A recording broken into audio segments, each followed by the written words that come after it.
Très chers internautes, c'est toujours avec un grand plaisir que nous vous retrouvons tous les jeudis soirs dans le cadre de notre émission Face aux internautes. Eh bien, nous sommes sur les plateformes NMP officielles.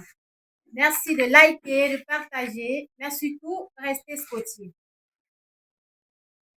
Nous sommes en face d'un invité qu'on ne présente plus, homme politique, pionnier du renouveau panafricaniste, président du nouveau mouvement populaire. Il s'agit bien du président Banakani. Monsieur le Président, merci encore d'honorer une fois de plus à ce rendez-vous. C'est mon rendez-vous, c'est celui des internautes. C'est plus qu'un devoir. Donc, je suis très à l'aise d'être en face des internautes dans le cadre de notre rendez-vous hebdomadaire. Donc, permettez-moi de saluer comme d'habitude. C'est un rituel, mais c'est nécessaire.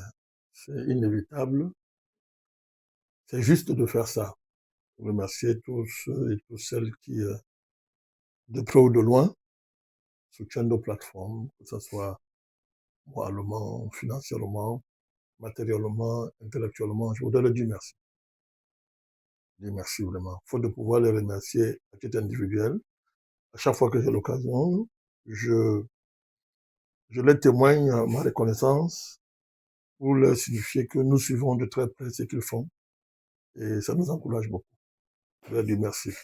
Je dis merci à toute l'équipe technique qui ne ménage pas ses efforts pour que nos émissions tiennent la route, malgré tous les obstacles qui sont dressés sur notre chemin par les maîtres des réseaux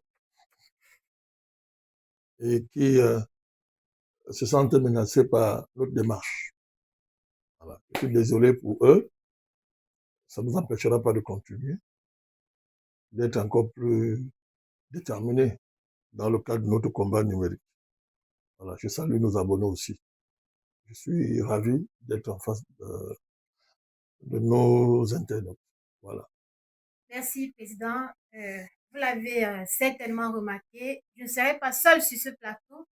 Je serai accompagné de Monsieur Boc de Filemon, à qui j'adresse un bonsoir. Bonsoir, Madame Bénédicte. C'est aussi un plaisir pour moi de vous avoir dans le cadre de cette émission Face aux internautes.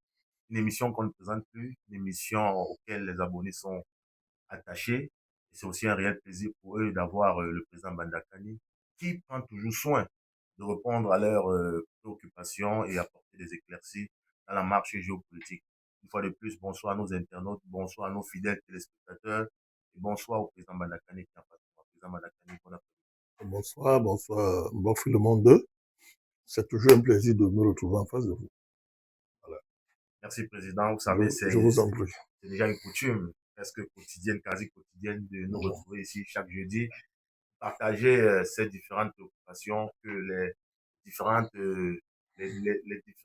internautes, je ne veux pas dire les Africains qui nous suivent partout dans le monde, se posent des questions. Qu'est-ce qui ne va pas en Afrique? Et pour ça, Président Bandakani, nous avons ressorti plusieurs préoccupations concernant cette monnaie qu'on qualifie du franc CFA, une monnaie qui bloque les pays africains, une monnaie qui bloque les économies africaines. Et pour embrayer directement sur la préoccupation de notre frère, M. Ma, président à Yaoundé, au Cameroun, il dit « Bonjour Président, bonjour NMP, j'espère que vous allez bien. Voici les questions auxquelles j'aimerais que vous apportez votre point de vue. Est-ce que la sortie du franc CFA, je précise qu'il a deux préoccupations. La première est celle de savoir, est-ce que la sortie du CFA aura une conséquence sur l'économie française? Oui, bon, d'abord, je voudrais remercier M. Marc, qui, à travers sa question, nous permet de revenir sur cette question. Vous savez, il y a longtemps, j'avais dit que pour nous, le LMP, ça vaut un peu la peine d'en parler. Très longtemps. Dès le premier congrès du NMP, j'ai dit ça. Pour nous, bon, c'est un combat d'arrière-garde. Pour nous, c'était réglé. Bon, beaucoup doit couler sur le pont, le temps est passé et je crois que les conditions aujourd'hui sont réunies pour que, même le plus dernier des Africains prenne acte du fait que le franc CFA, c'est un crime contre l'humanité, comme je l'ai toujours dit. Ça dépasse le cadre purement monétaire. C'est un crime contre l'humanité. C'est le nazisme au XXIe siècle. C'est la continuité nazie, puisqu'il est démontré aujourd'hui, et c'est un concept incontestable désormais, que la France a simplement repris en son compte le système monétaire nazi qui lui avait été imposé à la faveur de l'occupation de la France par l'Allemagne.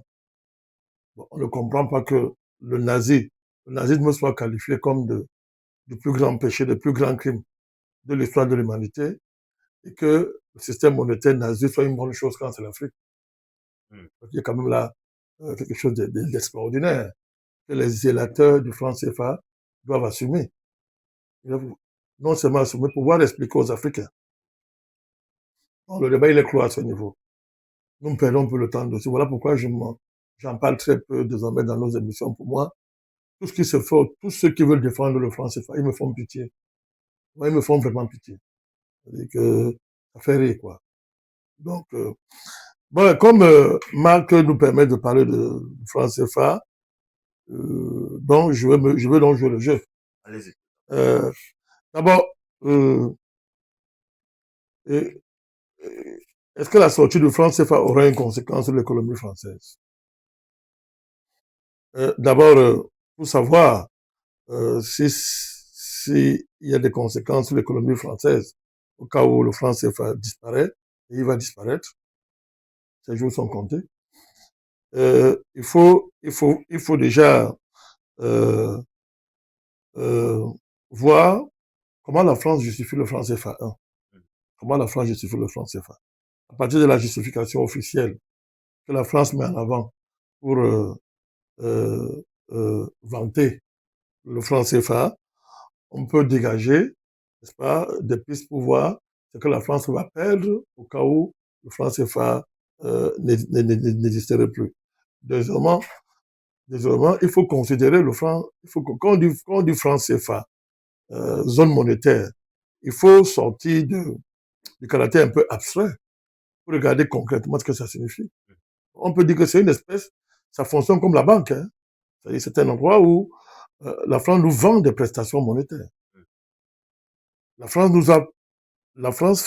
en lieu et place de nos États, produit de la monnaie pour notre compte, fabrique de la monnaie, nous vend ces prestations monétaires. Donc, si vous voyez si vous pouvez voir ce qu'une banque peut gagner dans le fait d'offrir ses prestations à des clients qui viennent sécuriser leur argent, ça devient très concret. Coût de fabrication, le coût transactionnel, etc. C'est que le coût de la garantie, parce que bon, la France dit qu'elle est garantie.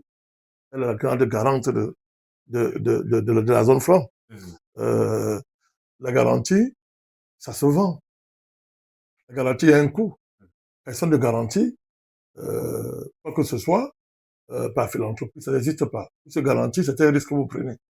Au cas où ce que vous avez garanti entraînerait des risques, c'est vous, le garant, qui devrez assumer. Donc, la garantie française, c'est un coût. Alors, on va expliquer. On va expliquer. Et puis, il y a même l'ensemble du gain général que la France gagne, ramasse, la mise qu'elle ramasse, n'est-ce pas, à partir de la simple existence, n'est-ce pas, de la zone franc. Alors, d'abord, la gestion quotidienne de toutes les transactions qui se rapportent au franc CFA dans les relations France-Afrique se chiffrent en centaines de milliards d'euros. Ce sont les Allemands qui avaient créé le secret il y a quelques années. Centaines de milliards d'euros. Centaines de milliards d'euros. D'accord. Je ne dis pas des milliers, des milliards d'euros. C'est énorme. Mais quand vous vous rendez compte que, je ne parle pas des excédents commerciaux qui sont rendus officiels dans le cadre de l'activité des banques centrales, des différentes régions monétaires, parlons comme ça, Afrique centrale, Afrique de l'Ouest. Voilà, je ne parle pas de ça. C'est comme si une entreprise à la fin de l'année vous dit que voici notre bilan annuel, on a fait 1 milliard de bénéfices. Vous dites que, oh, si c'est pas 1 milliard, on n'avait rien compris. Ce qu'on dit là, c'est lorsqu'on a calculé toutes les transactions, tout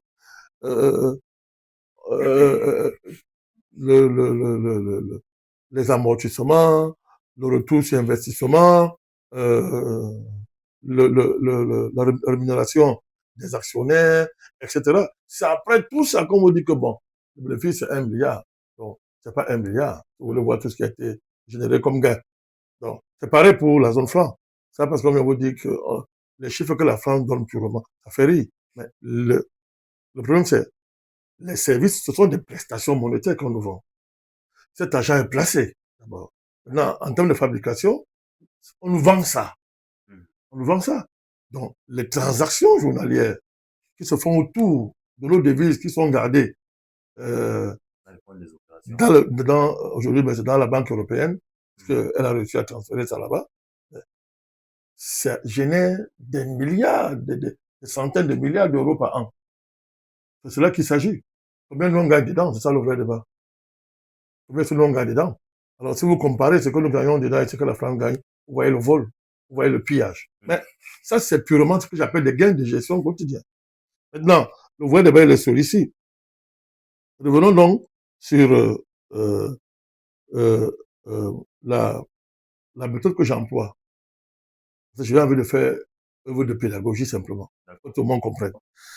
Bon, d'après la France, la coopération monétaire avec l'Afrique offre aux Africains un cadre économique stable, la fameuse stabilité dont la base les oreilles matin, midi, soir, pour la conduite des politiques économiques de 3 zones.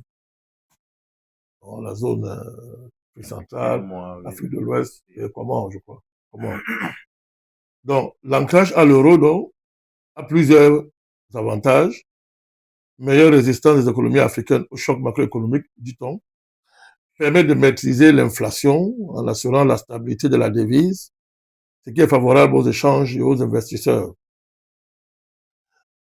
Ce n'est pas problématique pour les exportations des pays de la zone, en particulier pour les pays qui exportent des matières premières, dont les coûts sont ainsi fixés sur les marchés internationaux. C'est ce qu'on nous dit dans la fameuse stabilité, etc. Donc, alors, le problème est de savoir si la France est convaincue elle-même que non, il n'y a que des avantages. Et si nous ne voulons pas être méchants, on dit que bon, les inconvénients ne valent pas les avantages. Première question fondamentale. Pourquoi le franc CFA n'est pas reconnu en France et en Europe? Il ne faut pas chercher loin. Il ne faut pas fatiguer les gens avec les réflexions compliquées. C'est la terre. Une monnaie, très bonne monnaie, avec tellement d'avantages. C'est ce qu'on nous dit. Mais pourquoi je ne peux pas changer le franc CFA en France? Pourquoi je ne peux pas changer le franc CFA en Europe? Pourquoi présent? Parce que ce n'est pas une monnaie. Donc c'est le mensonge. La France ment. Elle ment. Elle est là au cœur du nazisme monétaire. Si elle ne mentait pas, elle avait seulement reconduit le système monétaire nazi quand la France a été libérée. Mais première réaction du général de Gaulle, c'était de liquider ça. Mais je reviens là. Comment tu peux garantir une monnaie? En même temps, tu la garantis, mais on ne peut pas changer ça dans ton pays, en France. Ni en Europe, ni en France. Mais tu garantis quoi? On est là devant une gigantesque escroquerie. C'est de la fémania en plein jour. C'est incroyable. On peut garantir une monnaie en même temps dire que en France, là, je ne connais pas ça. Non. Ça veut dire que ce n'est pas une monnaie, ils savent. On est en plein brigandage, en plein vol. Et que cette garantie est fictive. Elle est fictive parce que la France ne garantit rien. Ça s'est démontré à chaque fois qu'il y a eu des chocs. La France a dévalué. Au lieu de faire respecter, je l'ai déjà démontré, c'est connu aujourd'hui, respecter les accords même monétaires, en particulier les articles 7. À savoir que si avec crise, elle fournirait des devises de façon illimitée. Elle n'a jamais respecté ça. Donc en fait, il n'y a pas de garantie. D'autant plus que dès que nous vendons sur le marché international, la France confisquait les devises. Elle est confisquée à 50%. C'est ce qu'elle dit officiellement. Mais en fait, on était à plus de 75% de confiscation. Donc, toutes nos devises étaient confisquées par la France et gérées. Et on ne peut pas garantir ce qu'on a déjà. On ne peut pas garantir. Je ne peux pas garantir je te dis, bon, ok, je vais te garantir les prêts que tu vas faire. Mais l'argent que tu as chez moi que tu garantis, tellement tu as de l'argent chez moi que, mais, attendez, souvent même c'est au-dessus des prêts que je te donne. Je garantis quoi? Je garantis tes transactions avec ton argent. C'est un système de fait-mania jamais vu. Jamais vu. Mais, le seul moment où il fallait qu'on voit le caractère réel de cette garantie, la France ne s'est jamais exécutée. Elle a préféré dévaluer et nous pousser dans les bras du Fonds monétaire international. Je ne parle pas des différents plans d'investissement structurels. Je ne parle pas des chocs de dévaluation. Non. Quand on vante la stabilité des pays, de l'économie de la zone franc, ça me fait rire. Ça me fait rire. Donc, on voit très bien que les avantages que la France met en avant pour vanter la zone franc devaient avoir pour conséquence que la France soit la première à avoir confiance en cette monnaie. Donc, elle a accepté les transactions avec le franc CFA sur le territoire français. Ça n'a jamais été le cas. Ça s'appelle banditisme monétaire. Deuxième chose, démonstration. La zone franc donnait, c'est ça beaucoup évolué ces temps-ci, à la France des avantages géopolitiques, stratégiques extraordinaires. Extraordinaires. C'est-à-dire que, à partir du moment où la France a le monopole de la production, de l'émission monétaire, et là, le monopole de la confiscation de nos devises, c'est le beau mot de centralisation. C'est un beau mot. On confisque nos devises. À partir du moment où la France a cet avantage, ça veut dire qu'aucun pays africain n'exerce un des attributs majeurs d'un État, à savoir la production monétaire. Et tout ce qui va avec. Tout ce qui va avec. Monsieur, il y a beaucoup d'avantages à produire sa monnaie pour un État. Parce que quand vous produisez la monnaie, premièrement, il y a ce qu'on appelle les gains liés à la production monétaire, le monopole de l'émission monétaire dans un pays. Ça rapporte de l'argent, monsieur. Quand vous avez le privilège de battre monnaie dans un territoire, et que vous êtes le seul à produire de la monnaie, je vous l'appelle, la monnaie étant une marchandise, ça rapporte de l'argent. Mais ça, nous ne gagnons rien là-dessus, c'est la France qui fait tout ça. Je ne parle pas de privilèges à l'émission monétaire. Maintenant que la France, donc, est celle qui a ce monopole sur nos États, mais imaginez donc, du coup, ça lui donne un avantage géopolitique, un avantage géoéconomique, stratégique, extraordinaire. Pourquoi? Un chef d'État qui n'a aucune maîtrise de sa monnaie, dans tous les aspects, mais il dépend totalement de celui qui produit sa monnaie. La conséquence était quoi? Ça veut dire que tous les pays africains, les chefs d'État s'assuraient que tout ce qui était bien pour leur pays profite d'abord à la France. Pour la simple raison que si tu ne le faisais pas, tu tombais puisque la France pouvait bloquer l'émission monétaire, bloquer la production monétaire, bloquer même les salaires dans ton pays. Je ne sais pas si vous comprenez ça. Si. Voilà. Donc c'était une arme puissante qui mettait tous les présidents à genoux, qui mettait tout le peuple à genoux. Parce que à partir du moment où la France est l'intermédiaire entre vous et le reste du monde, ben, qui peut blanchir? Puisque si tu veux commercer avec le reste du monde, si tu veux faire des transactions avec le reste du monde, tu passes par la France. Si elle bloque, tu es mort. Alors, celui qui me demande que, ben, monsieur le président, quand on me dit, monsieur le président, quelle aura la conséquence de l'économie française? Ben, la question ne se pose plus. Si tu m'as suivi, la question ne se pose plus. C'est pas une affaire, c'est pas économique, c'est une affaire géopolitique. C'est une affaire géostratégique, c'est une affaire géomilitaire, c'est une affaire, mais c'est pas possible, c'est quelque chose de global. Donc, voilà cette affaire. Donc, il y a des gains immédiats en termes de coûts de prestations liés à tout ce qui est production monétaire, tout ce qui est lié à l'émission monétaire, tout ce qui est lié à la détermination même de la valeur de l'argent, du coût de l'argent. Le coût veut dire que quelle est la valeur actualisée d'une monnaie sur le marché, etc. Il y a tout ça. Donc, tous ces avantages-là, comme le banquier qui gère ton argent, la France avait tous ces avantages. Ça se chiffrait en centaines de milliards par an. Deuxièmement, l'avantage des avantages qu'on vient de le démontrer. Parce qu'à partir du moment où les présidents savent que si la France se fâche, ils sont à terre, les matières premières, on en a à la France cadeau. Les terrains, les bons terrains sur nos territoires, c'est à la France qu'on donnait. Les marchés, c'est à la France qu'on donnait. Vous voyez l'avantage? Donc, ce n'est pas une affaire d'avantage. La France contrôlait simplement nos pays. À partir de des accords liés à la zone franc, la France avait le contrôle absolu sur nos pays. C'est pour ça que le concept de néocolonie prend tout son avantage. Alors, si vous voulez savoir, si vous voulez qu'on parle simple, allez demander à un colon en colonie ce qu'il gagne. C'est pour ça que les colons, c'est pour ça que pour que les pays se libèrent de la colonisation, il fallait faire les guerres. Parce que celui qui était là ne va pas partir. Il prenait tout pour rien. Pour rien. Les matières premières, la force de travail, les avantages stratégiques, etc. Il les prenait pour rien. Votre sol, vos airs, vos mers, c'est vous qui ne connaissez pas les avantages de l'air, de vos airs, de vos territoires aériens, fluviaux, terrestres, etc. Monsieur, au niveau international, c'est un coût. Et les coûts sont énormes. La France prenait tout ça pour rien. Et allait valoriser tout ça dans le marché international. C'est pour ça que la France peut dire que le président n'est pas d'accord, qu'il sorte. Mais elle reste toujours. Elle reste toujours. C'est le problème.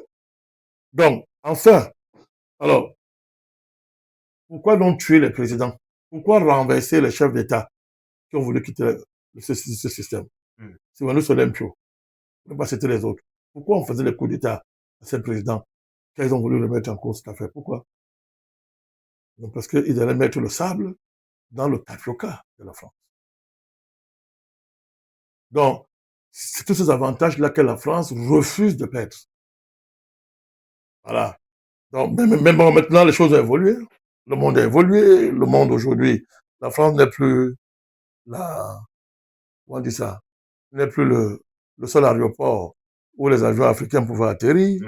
Le monde a évolué. Les partenariats se diversifient. Le monde multipolaire est désormais une réalité.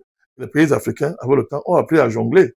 Même dans le cas du franc CFA, ils ont appris à jongler, etc. Pour contourner les contraintes liées à ça. Et de plus en plus, pas pourquoi les jours du franc CFA sont comptés.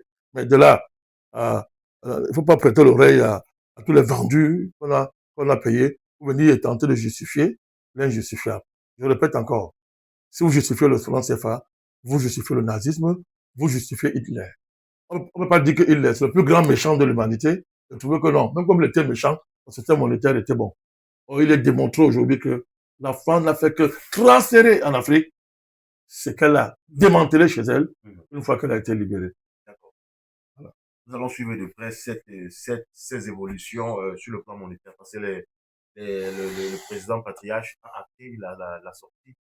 Le pays de la CEMAC. Si. Voilà. La sortie évidente du franc CFA, monsieur le président. C'est ça qui explique tous les problèmes que le Cameroun a aujourd'hui depuis la dernière élection présidentielle. Si. Voilà. D'accord. Nous allons rester à l'écoute de cette actualité. Nous allons donc poursuivre avec cette autre déclaration ou alors cette préoccupation de M. Marc qui dit « Nous avons pris note des déclarations du général français qui disait que la France doit accepter de perdre ses enfants pour la guerre contre la Russie. » Pourquoi la France est-elle autant engagée et enragée dans la perspective d'une guerre contre la Russie, président? Parce que la Russie a refusé de s'entendre avec la France pour continuer à piller l'Afrique. Vous dites que la Russie a refusé de s'entendre. Je ne le dis pas, Lavrov l'a dit dans une conférence. C'est les affaires étrangères de la Russie. Même s'il ne le disait pas, on le sait. On le sait. C'est tout. C'est tout. Maintenant, on ne peut pas insister sur la nature du personnage qui est président en France. C'est un petit garçon, c'est un enfant. J'ai dit que Macron, la propriété privée des Rothschild. Les Rothschild sont des ennemis historiques de la Russie. Ça remonte aussi loin que possible. Voilà. Donc, Macron, en bon mondialiste, ne peut que, c'est-à-dire, s'assurer que la Russie s'écroule. Est-ce qu'il en a tous les moyens? Oh, non, non, ça ne vaut rien. On reste seulement là dans une diversion politique. Oui, bon, il doit rendre service à ses patrons jusqu'au bout. On a dit que les Ukrainiens devaient faire la guerre jusqu'au dernier d'entre eux. Donc, que les Ukrainiens meurent, ils peuvent même tous mourir dans la guerre, pourvu que les patrons européens sont vainqueurs, profitent de la guerre. Macron va suyer jusqu'au bout. Tant que les Roches lui donnent l'ordre de faire la guerre, il fera. Et ce sont eux qui sont derrière tout ça. Quelques grandes familles financières que Poutine a chassées de la Russie, une fois qu'il a pris le pouvoir. Ce sont ces forces-là qui sont derrière Macron pour continuer à s'agiter en Ukraine. Voilà.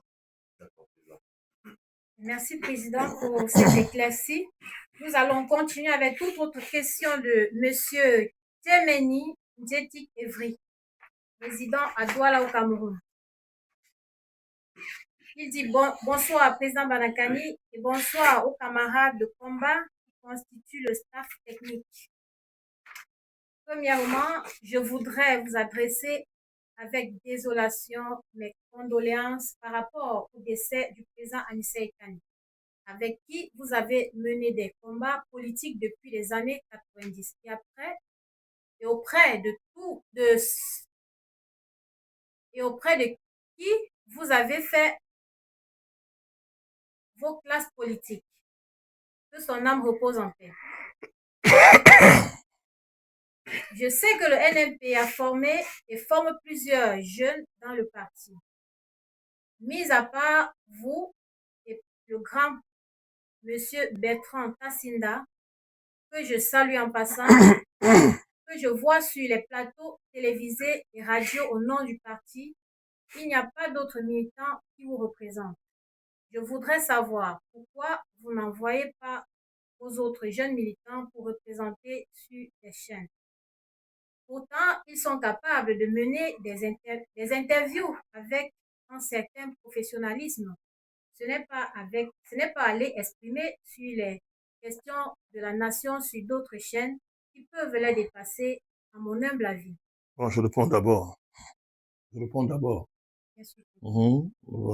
Bon, merci pour les condoléances. Merci pour les condoléances. Par rapport au décès du président Anissé Kane, nous avons décidé de ne pas crier avec les loups. Bon, la semaine prochaine, le parti et le président du parti que je suis, nous allons nous prononcer sur ce drame qui est arrivé. Donc, je le remercie pour ce qu'il nous a adressé les condoléances. Voilà. Effectivement, nous sommes concernés par le décès du président Anissé parce que le président Banakani que je suis, j'ai vécu 10 ans aux côtés d'Anissé Kane, au jour le jour. Beaucoup de gens braillent là dehors, très peu le connaissent comme moi je le connais. Mais nous avons décidé par hauteur de ne pas crier avec les loups, pas faire de bruit. Nous respectons le mort. Nous refusons toute dynamique d'instrumentalisation de sa mort à des fins indignes. Donc, nous laissons que les crieurs crient. La semaine prochaine, nous allons nous prononcer sur la question. Maintenant, la question sur les militants du parti qui devraient aller dans les médias, à chaque chose son temps. Le NMP se réserve le droit de donner de la visibilité à les jeunes cadres qu'il a formés en fonction de son agenda interne, en fonction de sa stratégie, en fonction de l'idée que le NMP se fait de la gestion de ses ressources humaines, parlons comme ça. Donc voilà ce que je peux dire, cette question-là. Nous n'avons pas la même approche stratégique, la même approche en termes de promotion des cadres au sein de notre parti que les autres partis. Nous n'avons pratiquement rien de commun avec ces partis-là. Il est donc normal que nous ne fassions pas comme eux. Voilà, donc le fait de former, nos jeunes cadres au sein du parti et pour l'instant de ne pas les envoyer dans les médias est un choix stratégique propre à NMP. Donc, le moment venu, ça se fera. Il poursuit donc en disant, selon vous, par quel moyen peut-on aller vers un apaisement de tension entre l'Algérie et le Mali par rapport à la question du terrorisme? Ça ne dépend pas seulement des deux États. Il y a beaucoup d'acteurs géopolitiques et d'intérêts géopolitiques au niveau régional, au niveau international, qui ont intérêt à ce que le Mali et l'Algérie ne s'entendent pas. Il y en a énormément, la France, etc. ont intérêt. Deuxièmement, la manière dont l'Algérie envisage son rapport au Mali, certaines factions dans la galaxie politique et stratégique algérienne ont une approche de la question malienne qui, en mon humble avis, a été biaisée par la conception que l'Algérie avait de son rôle régional. Bon, il y a des évolutions maintenant. La question du Sahara, ça fait semblant de bouger. Peut-être ça amènera l'Algérie à revoir l'idée qu'elle se fait de son rôle sous-régional et deuxièmement de ses relations avec le Mali. C'est aussi valable aussi du côté malien.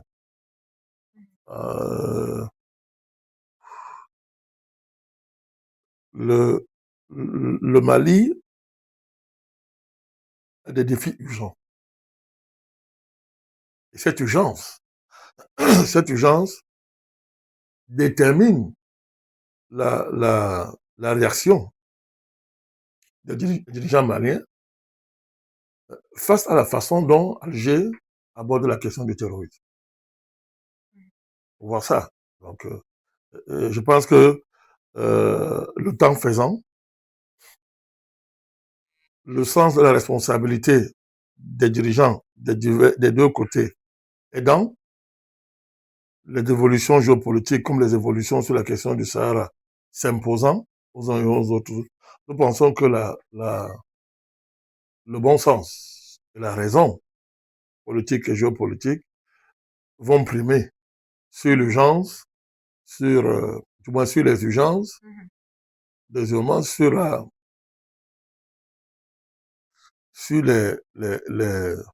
on dit ça, sur les intérêts des uns et des autres. Et tout ça créera plus tard les conditions pour qu'il y ait cet apaisement que nous appelons de tous nos vœux. Je pense que les deux pays gagneraient plus à s'entendre. Les deux pays gagneraient plus à s'entendre, à trouver un compromis rationnel, digne de ce que les deux pays représentent. Mais bon, en attendant, on vit ce qu'on vit. Ce qui est important pour l'instant, c'est que tout ça n'a pas encore dégénéré au point de pousser les deux pays à s'affronter.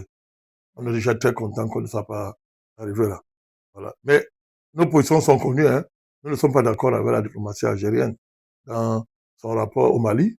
Nous l'avons démontré, nous l'avons dénoncé à plusieurs reprises. Ce que nous avons considéré comme une attitude paternaliste de la part des Algériens, une espèce d'arrogance de la part des Algériens. Pour ne pas dire plus que ça. Nous avons dénoncé ça en son temps. Nous pensons que l'Algérie a plus à faire en termes d'efforts sur cette question que le Mali. Pourquoi, président? Mais pour des raisons que je viens d'évoquer tout à l'heure. D'abord, le terrorisme au Mali est entre autres l'une des conséquences de la guerre qu'il y a eu en Algérie. C'est ça. Donc, vous ne comprenez pas la question terroriste au Mali si vous oubliez la dimension algérienne de cette affaire, à savoir que le Mali a simplement servi à un moment donné de profondeur à l'Algérie pour plusieurs types de manœuvres, y compris le fait d'y décharger les terroristes dans le cadre de stratégies algériennes pour la paix, pour mettre fin à sa guerre civile. On sait très bien que les chefs terroristes sont hébergés en Algérie. Ils trouvent refuge en Algérie. Voilà. Et je dis bien, chef terroriste est reconnu comme étant des personnes qui organisent cette guerre terroriste sur le territoire malien, entre autres. Il y a plusieurs cas comme ça, des dirigeants religieux, politiquement engagés, comme les Mahmoud Diko, on connaît, ont trouvé l'Algérie un accueil étatique de premier plan. Voilà. Donc, vous voyez, voilà, le président Tebboune. Donc, on voit très bien, on voit très bien que vraiment, il y a l'Algérie a des intérêts, a de gros intérêts, n'est-ce pas, dans sa frontière avec le Mali, qui, n'est-ce pas, l'amène à choisir telle option ou telle option. Mais pour l'instant, les options que l'Algérie a choisies, de mon point de vue, n'ont pas tenu compte, n'est-ce pas, des intérêts fondamentaux de l'État malien. Voilà. C'est ça qui explique le sort qui a été réservé aux accords d'Alger de 2015. Donc, je pense qu'il y a un effort à faire au niveau de notre pays frère, l'Algérie, hein, pour essayer de voir comment elle peut réconcilier, n'est-ce pas, ses intérêts sous-régionaux avec les intérêts de l'État malien. Mais à chaque fois que j'ai dit ça, j'ai toujours invité les Africains à faire attention avec l'Algérie, parce que l'Algérie, c'est un pays important pour nous. Elle a une histoire qui est très importante pour nous. Et deuxièmement, le fait que l'Algérie soit la cible de l'État profond mondial devrait amener les Africains à gérer l'Algérie avec beaucoup d'intelligence et beaucoup de tact. Parce que l'Algérie est quand même l'un des pays, quoi qu'on dise, qui jusqu'à aujourd'hui, au nord de l'Afrique, n'est pas encore totalement tombé sous le contrôle, n'est-ce pas, parlons comme ça, ce que j'appelle l'État profond international. Oui. Il faut tenir compte de tout ça. L'État profond international. Oui, bien sûr. Il faut tenir compte de tout ça lorsqu'on parle de la question Mali-Algérie. Monsieur le Président, vous parliez tout à l'heure d'urgence du côté du Mali. Ouais. De quelle urgence vous parlez? Mais l'État malien revient de loin. L'État malien avait quasiment disparu. Les terroristes avaient occupé pratiquement près de 80% du territoire malien. Et tout ça, avec la présence des Nations Unies. Tout ça, avec sous le regard de la CEDEAO. Tout ça, sous le regard de l'Algérie. Voilà. Donc, l'urgence, c'est la reconquête de tout le territoire. Et il faut que l'État reprenne le contrôle de tout le territoire malien. Deuxièmement, qu'on en finisse avec les terroristes. Et quand on parle d'urgence, vous voyez la dernière séquence où les terroristes, le génie, a lancé la croisade économique contre l'État du Mali, avec tout ce qui s'est connu, en détruisant tous les circuits d'approvisionnement du Mali, en carburant. Vous ne parlez que de ça. Mais ça, c'est une déclaration de guerre la plus élevée qu'il soit. Le Mali a affronté ça dans l'urgence. C'est ce que j'appelle les urgences. L'État algérien n'a pas intérêt à voir l'État malien s'effondrer, sauf si elle a une conception de ses intérêts qui ont intégré la disparition du Mali comme État. L'État algérien n'a pas intérêt à voir le Mali s'effondrer. L'État algérien n'a pas intérêt à voir les terroristes proliférer au Mali. C'est ce qui a amené les uns et les autres à soupçonner qu'il y avait un deal secret entre la France et l'Algérie, s'agissant du Mali. Donc moi, je ne peux pas comprendre qu'un pays comme l'Algérie, qui a l'histoire que nous connaissons en matière de lutte, de guerre contre le terrorisme, ne comprenne pas que, à partir du moment où l'Algérie, ou le Mali est attaqué par les terroristes, la priorité pour l'Algérie, c'est d'aller soutenir le Mali pour en finir avec le terrorisme avant d'envisager de mettre sur la table d'autres questions. Donc, la guerre contre le terrorisme doit faire consensus entre l'Algérie et le Mali. Une fois qu'il a fait consensus, une fois que la nécessité d'écraser les terroristes fait consensus, on se donne le moyen concret d'agir. Coopération militaire, etc. Mais c'est pas ce qu'on voit. C'est ce qu'on voit jusqu'à présent. C'est là où il y a un problème.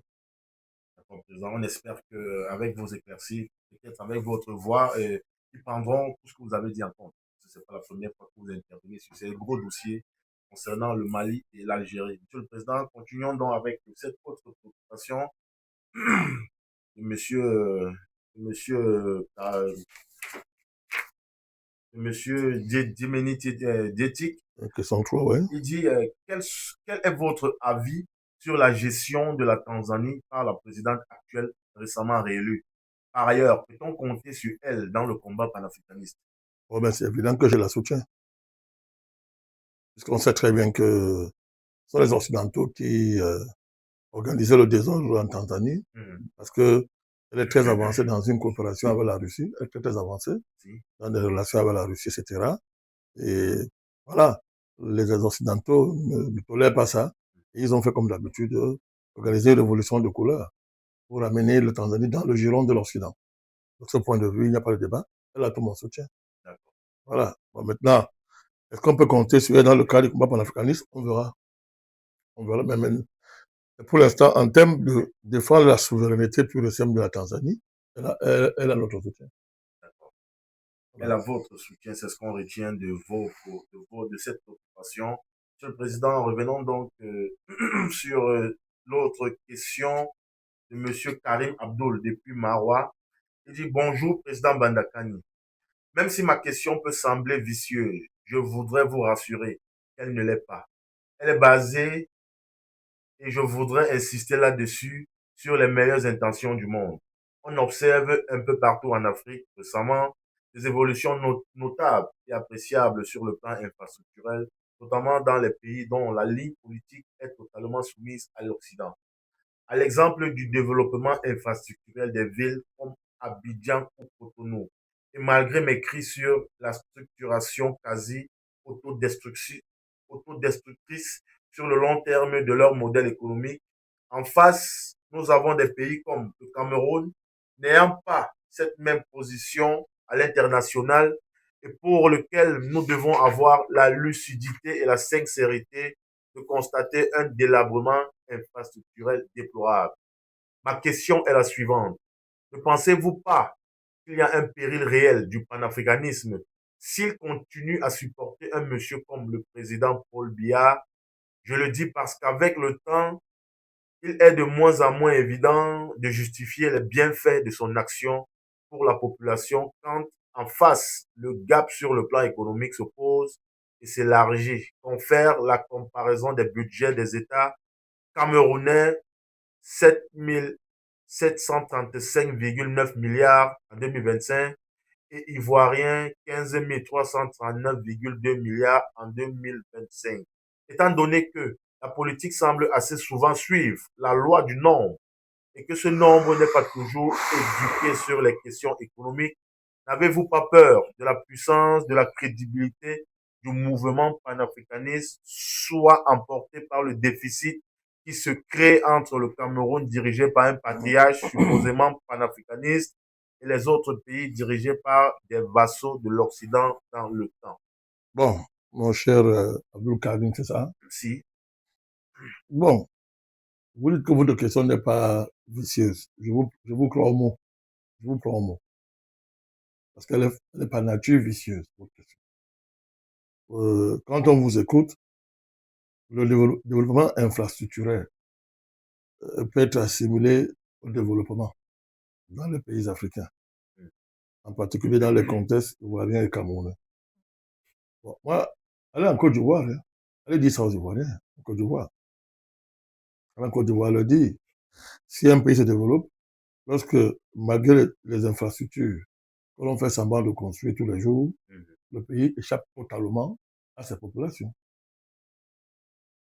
Le pays n'appartient pas à la population, le pays est mis en coupe réglée par les intérêts étrangers. Si vous appelez ça le développement, moi je vous encourage. J'admire votre courage. Donc, les infrastructures, certes, sont très importantes dans un pays pour d'abord les bonnes conditions de vie de la population et deuxièmement pour assurer les conditions du décollage économique. Mais ça n'a jamais développé un pays. Ça personne construit des infrastructures dans un pays que le pays l'a développé. La vraie question est de savoir qui les construit, au nom de quel projet on le construit, quelle est la structure même de ces de développement des infrastructures dans un pays, etc. La vraie question, elle est là.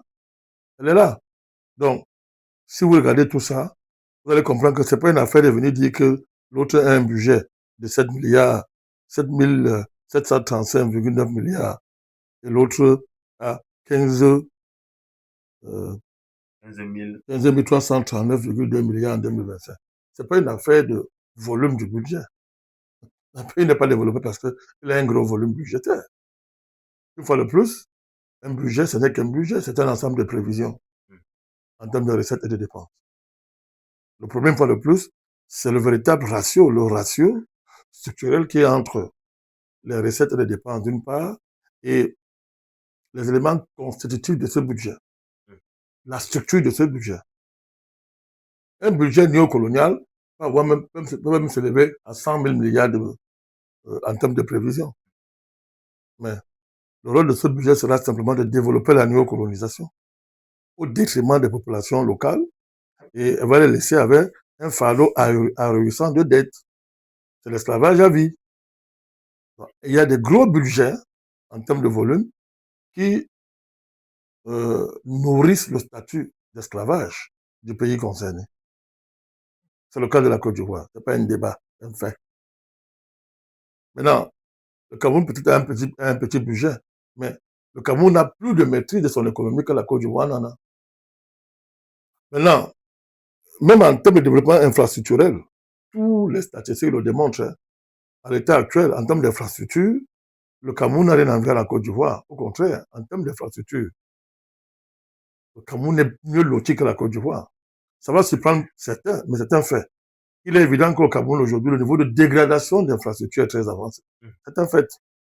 C'est un fait. Mais je parle à quand vous prenez en matière de route, etc. Vous allez voir, allez vérifier. Allez vérifier.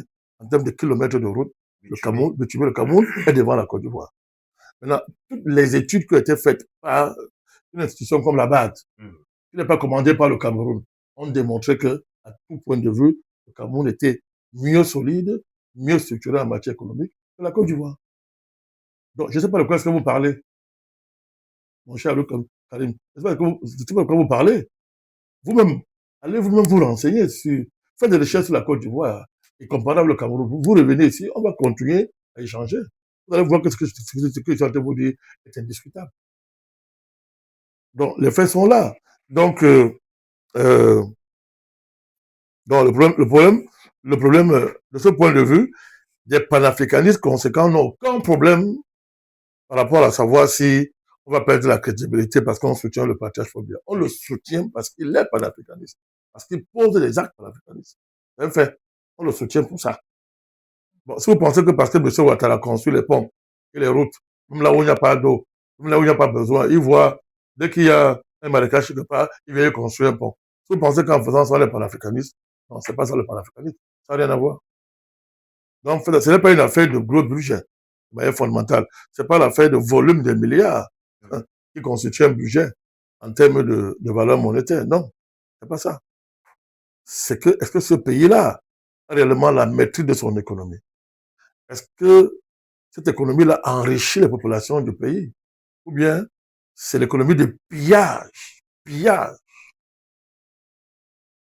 Est-ce que la construction infrastructurelle, est-ce que la dynamique d'équipement infrastructurel du pays est articulée avec une réelle volonté d'indépendance économique? Qui veut dire que les populations du pays sont les maîtresses de l'économie à tout point de vue. Ou bien, on équipe le pays sur le plan infrastructurel, alors que les populations n'ont aucune prise. On arrache leurs maisons, les terrains sont donnés à l'étranger, ils ne maîtrisent le commerce contrôlé par l'étranger. Ils sont massacrés lorsqu'ils revendiquent. Oui, je veux me parler, je parle de ce plan économique. Le coût de la vie est extrêmement élevé. Rien n'appartient au pays. C'est ça que vous appelez développement. On n'est pas un. D'ailleurs, de ce point de vue, d'ailleurs, on peut remonter même plus loin en comparant l'économie de ces deux pays avec les anciens présidents. Sous Fred Boigny, le modèle ivoirien a été enseigné à l'école. C'est le miracle ivoirien. On parlait à l'époque du miracle ivoirien. Il m'a dit que non, sous Fouet, la Côte d'Ivoire a fait un miracle économique. En fait, une néocolonie s'est développée, comme étant un pays non normal. Mais il a fallu que les 30 glorieuses cessèrent pour qu'on constate qu'il n'y avait pas de miracle. Il n'y avait aucun miracle. Ouais. Les patrons sont venus reprendre leurs choses. On avait en face de nous une bulle, une escroquerie visant à masquer le fait que Fred Boigny travaillait et opérait pour le compte de la France-Afrique. Alors qu'au Cameroun, malgré tous les tares qu'on peut reprocher à l'économie camerounaise, il y en a vraiment, ce sont des tares propres à la néocolonie. On voit quand même qu'il y a une différence à ce niveau-là. Les Camerounais dans leur pays contrôlent l'essentiel, parlons comme ça. Bref, la dépendance à l'égard de l'étranger n'est pas au même niveau qu'avec la Côte d'Ivoire. Parce qu'il y a des secteurs au Cameroun, on voit bien que les nationaux contrôlent, etc. Voilà. Alors nous parlons à l'heure actuelle. Allez voir la part d'un pays comme la France dans l'économie ivoirienne et venez comparer la part de la France dans l'économie du Cameroun. Vous allez comprendre ce que je suis en train de vous dire, cher ami. Il n'y a pas match. D'accord, Président. Merci pour tous ces éclaircies. On espère que l'internaute a profité vraiment de tout ce que vous avez dit. Nous allons continuer avec toute autre question, qui est la question de M. Koumtchan, résident à Tchang, au Cameroun. Très cher divin pédagogue, est-ce qu'on peut suspecter l'ouverture du dossier Bimbia par notre sœur africaine-américaine Lisa Aubry comme facteur majeur de déclenchement de la crise de Nozo, afin d'enterrer cette vigoureuse initiative visant à restaurer la mémoire historique sur un point majeur de la déportation de nos ancêtres? Merci à vous et à toute l'équipe NNP. Salut, mon cher Koumtchan, résident à Tchang au Cameroun. Merci pour ta question divine. Je te remercie pour la divinité de ta question. Voilà. Alors, est-ce qu'on peut suspecter l'ouverture du dossier Bimbia à notre sœur africaine-américaine Lisa Aubry comme un facteur majeur de déclenchement de la crise du Nozo, afin d'enterrer cette vigoureuse initiative visant à restaurer la mémoire historique sur un point majeur de la déportation de nos ancêtres? Bon, à ce que je sache, mon point de vue, l'une des raisons qui ont déclenché la crise dans le Nozo, c'est d'une part le caractère avancé des stratégies de prédation internationale, en particulier des réseaux occidentaux, américains, européens, qui avaient estimé que leur démarche était mûre, que ce soit dans le cadre de l'instrumentalisation ou bien de la maximisation des possibilités qu'offrait l'ONU et ses législations, les structures onusiennes. C'est qu'elles offraient comme possibilité de facilitation pour que la prédation internationale puisse démembrer les États à partir des régions riches.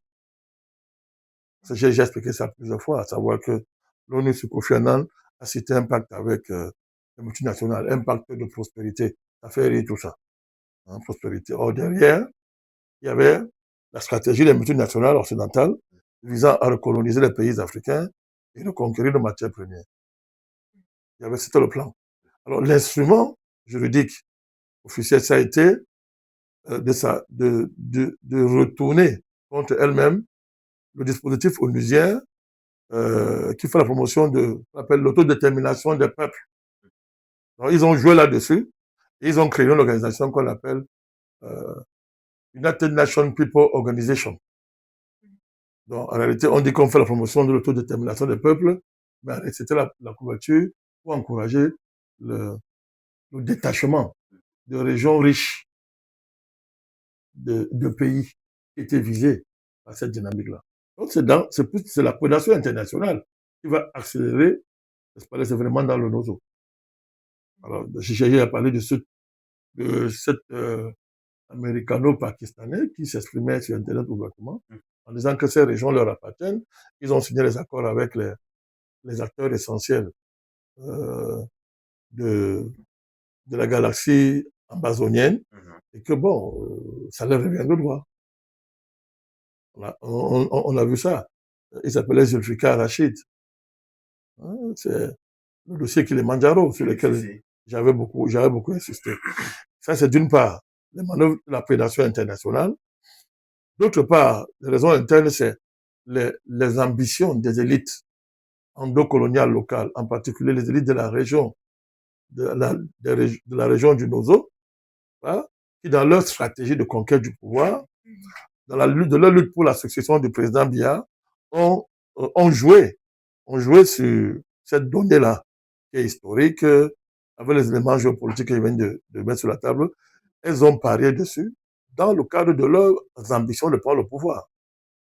Hein? C'est ça.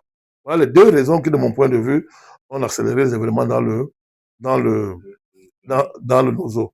Alors maintenant, est-ce que l'ouverture du dossier Mbimya par notre sœur auprès de l'UNESCO a joué un jeu? Il faut d'abord que ces élites-là comprennent les enjeux d'une telle démarche. C'est pas sûr, hein, mon frère, comme toi.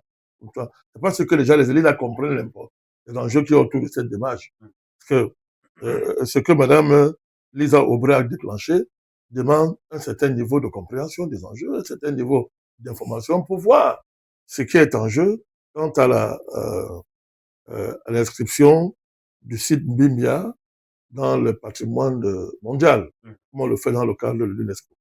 Donc, il faut d'abord s'assurer que ces élites-là comprennent ce que ça veut dire, si ça les intéresse.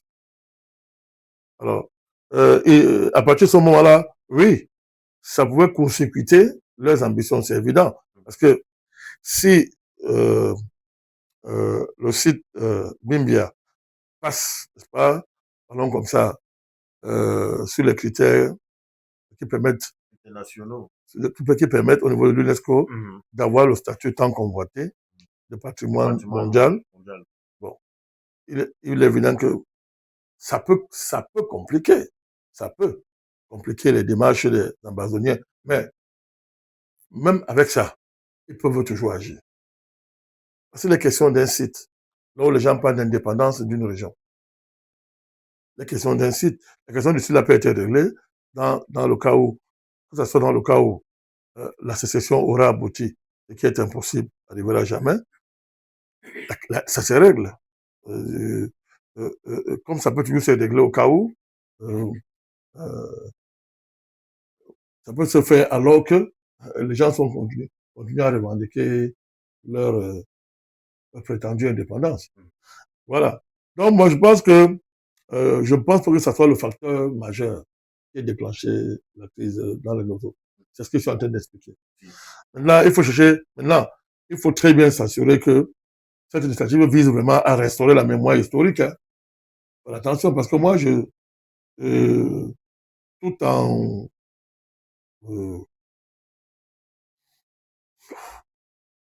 observant cette dynamique qui est de plus en plus courante en Afrique, où nos patrimoines deviennent subitement des patrimoines mondiaux dans le cadre des tests de l'UNESCO. Moi, je m'interroge. Parce que ça cache quelque chose présent. C'est pas que ça cache quelque chose, c'est un fait. Ça veut dire quoi que, comment on procède pour que les sites propres à des pays, propres à des nations, bien connus, deviennent des sites mondiaux. Et à partir du moment où ça devient des sites mondiaux, de manière fondamentale, ça appartient à qui à la fin? On a vu ce débat avec la question de la forêt, je crois, amazonienne au Brésil. Où on a vu comment les gens ont commencé à dire non, désormais c'est un patrimoine mondial, etc. Le Brésil a rappelé fermement que non, vous mentez, la forêt amazonienne, c'est sur mon territoire. Monsieur, ne vous amusez pas.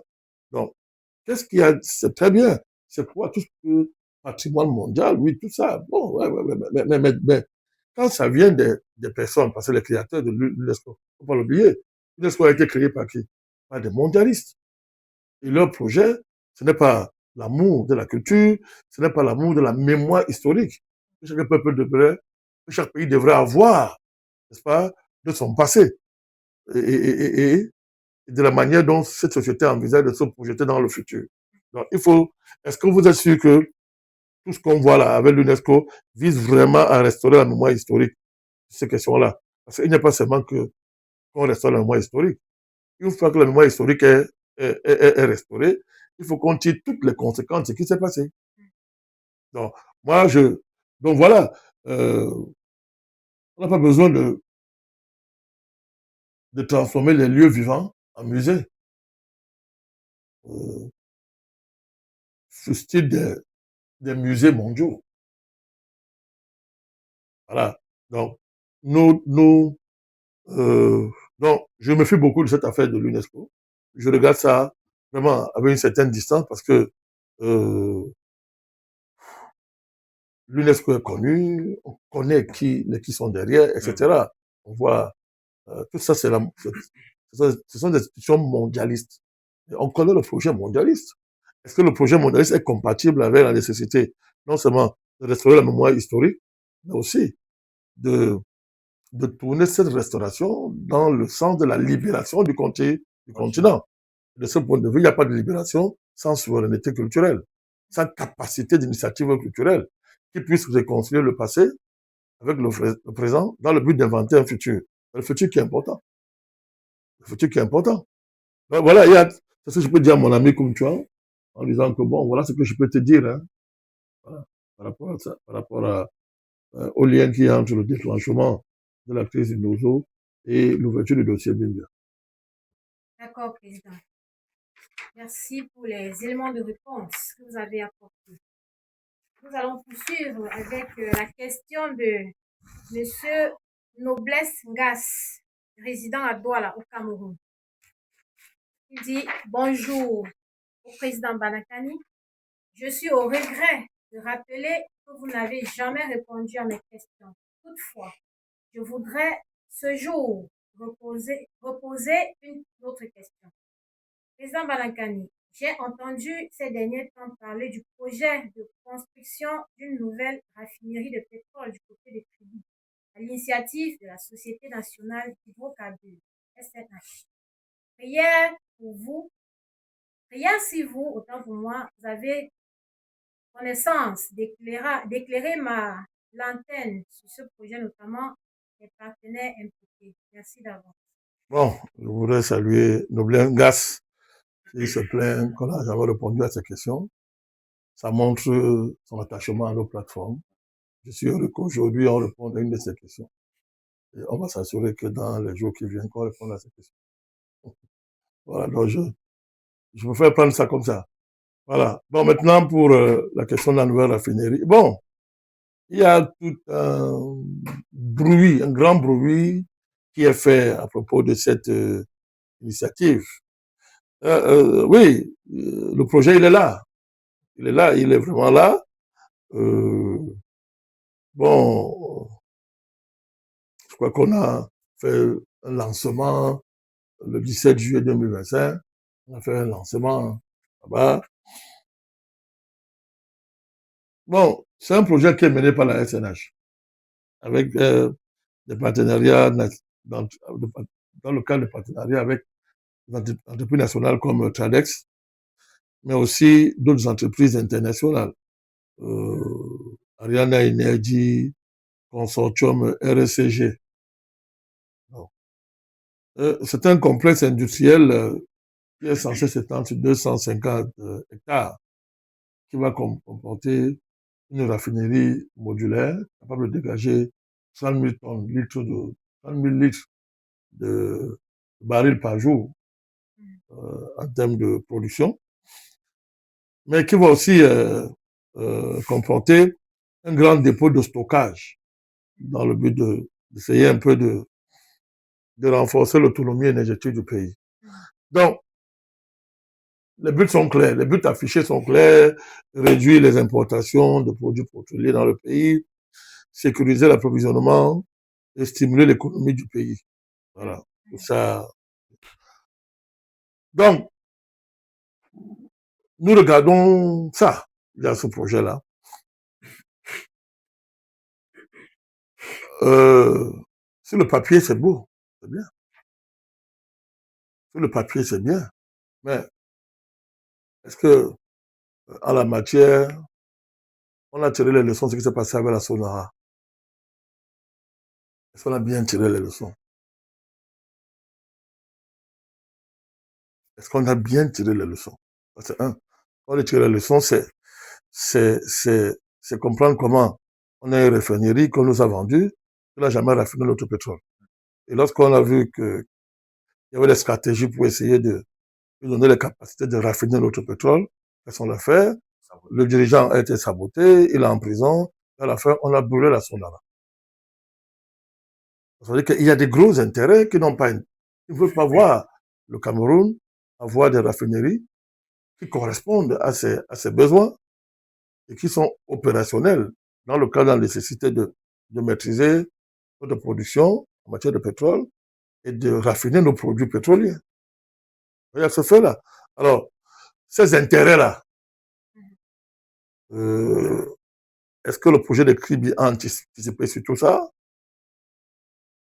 Parce que le plus important, ce n'est pas d'implanter une raffinerie dans un pays. C'est pas le plus important. L'important, c'est que le projet de raffinerie s'inscrit dans une politique pétrolière adaptée. Pour le cas d'espèce, est-ce que nous allons continuer à vendre notre pétrole comme on vend actuellement, même si on a une raffinerie qui désormais va raffiner ce pétrole-là? Oui, non. Est-ce que ça suffit pour aborder la question du secteur pétrolier dans notre pays? Je crois que on est là sur une question qu'on ne peut pas régler seulement en faisant de grandes annonces sur des raffineries qu'on est en train de construire. Il faudra s'assurer que ces nouveaux objectifs qu'on voit là soient véritablement partagés par tous les acteurs qui se mettent en avant. Parce qu'on peut mettre en avant de tels objectifs, mais demain sur le terrain, c'est pas ce qui est fait. Je vous rappelle le projet Natigal. Voilà un exemple. C'est que on a vanté Natigal, il avait des objectifs de barrage sur papier qui étaient extrêmement nobles. Et qu'est-ce qui s'est passé? Il s'est passé. Voilà, oui, ce qui s'est passé, c'est que Natigal nous vend, dit que maintenant, dit qu'on va payer 10 milliards au cas où, d'après elle, d'après ses patrons, si on n'arrive pas à consommer les capacités qu'ils mettent sur le marché, il faut qu'on paye 10 milliards. Obligé. Mais qu'est-ce qu'on a vu? La réaction de l'entreprise de la Sonatrel dit que, mais, vous mentez, vous ne produisez pas ce que vous dites là. Les mégawatts promis là, ce que vous dites là, vous ne produisez même pas ça. Et nous, on a les lignes, on peut transporter. On a les lignes, on peut transporter. Alors pourquoi cette clause-là? Pourquoi cette clause-là? Voilà le type d'intérêt, voilà le type de problème que nous disons. Pourquoi? Il ne faut pas seulement avoir, on veut raffiner, on va créer raffiner. C'est bien tout ça, mais on fait pour éviter de pareils pièges. Le barrage de Meking est en situation, il y a des problèmes. Des problèmes. Donc, on a dit on va faire un barrage de tel format, on fait pas ce barrage-là, et puis même quand on le livre, après, il ne fonctionne même pas, etc. Donc, c'est pas seulement dire qu'on a des grands projets en matière de raffinerie, il faut s'assurer que ça règle véritablement les problèmes locaux en matière d'approvisionnement, c'est tout, qu'on voit à l'horizon une démarche qui vise à faire baisser les prix. Baisser les prix. Baisser les prix. Voilà. Donc, on dit qu'on veut stimuler l'économie du pays. Ça veut dire que pour nous, on baisse les prix. Voilà, on baisse les prix en la matière, qu'on sorte un peu de cette inflation spéculative qui est au cœur du secteur. Les vrais débats sont là. Est-ce que après cette raffinerie ne sera pas happée dans la dynamique même des spéculateurs dans le secteur? Voilà. Donc, c'est bien de construire une nouvelle raffinerie. Mais il faut s'assurer qu'il y ait une articulation entre cette raffinerie qu'on est en train de construire et tout le plan, le projet, tout le plan que l'État a dans le cadre de son plan général son plan stratégique énergétique en matière d'énergie. Il faut s'assurer qu'il y ait une cohérence entre ce qu'on est en train de faire, une cohérence réelle et ce plan-là. Voilà. Mais bon, sinon, pourquoi pas? Il faut saluer l'initiative. D'accord. Saluons l'initiative. Nous saluons l'initiative du gouvernement. Président, nous allons prendre une autre question qui a fait beaucoup couler de salive. C'est la question de M. Tiemeni Clément depuis la ville de Douala. Il dit bonjour, président Bandakani. Ma question est la suivante. Il semblerait que le nouveau découpage administratif en cours au Cameroun, si l'on se fie au message fax envoyé par le ministre de l'administration territoriale au gouverneur des régions, soit fait pour établir la conformité avec les réalités du terrain socio-démographiques qui ont fortement évolué comparativement au précédent découpage intervenu à la fin des années 2000, notamment le décret numéro 2008-376 du 12 novembre 2008. Toutefois, selon une certaine opinion dominante au sein de l'opposition politique au régime, il se pourrait bien que cette reconfiguration administrative se justifie par la volonté manœuvrière du régime de reprendre la main et le contrôle politique après la perte de vitesse et la défaite électorale du candidat du RDPC, M. Paul Biya, dans 4 régions, littoral, ouest, nord, Adamawa, lors de la récente élection présidentielle. Président Bandakani, j'aimerais avoir votre avis sincère sur l'opportunité et la pertinence de la reconfiguration administrative en gestation. D'abord, au stade d'information où on est, c'est encore l'administration qui sait ce qu'elle veut faire en l'état actuel de l'information. C'est le MINAT et la hiérarchie du MINAT qui savent ce qu'ils veulent faire au regard, je dis bien, du niveau d'information que nous avons sur la question. C'est clair.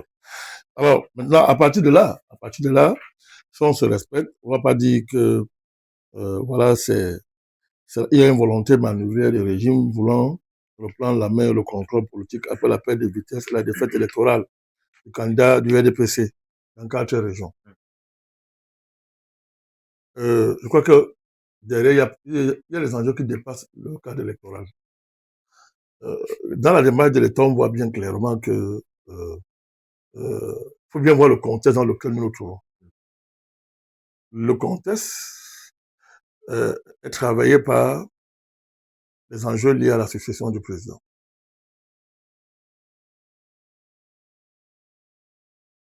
Donc, de ce point de vue, il y a ça, il y a toutes les menaces sécuritaires qui pèsent sur notre pays aussi.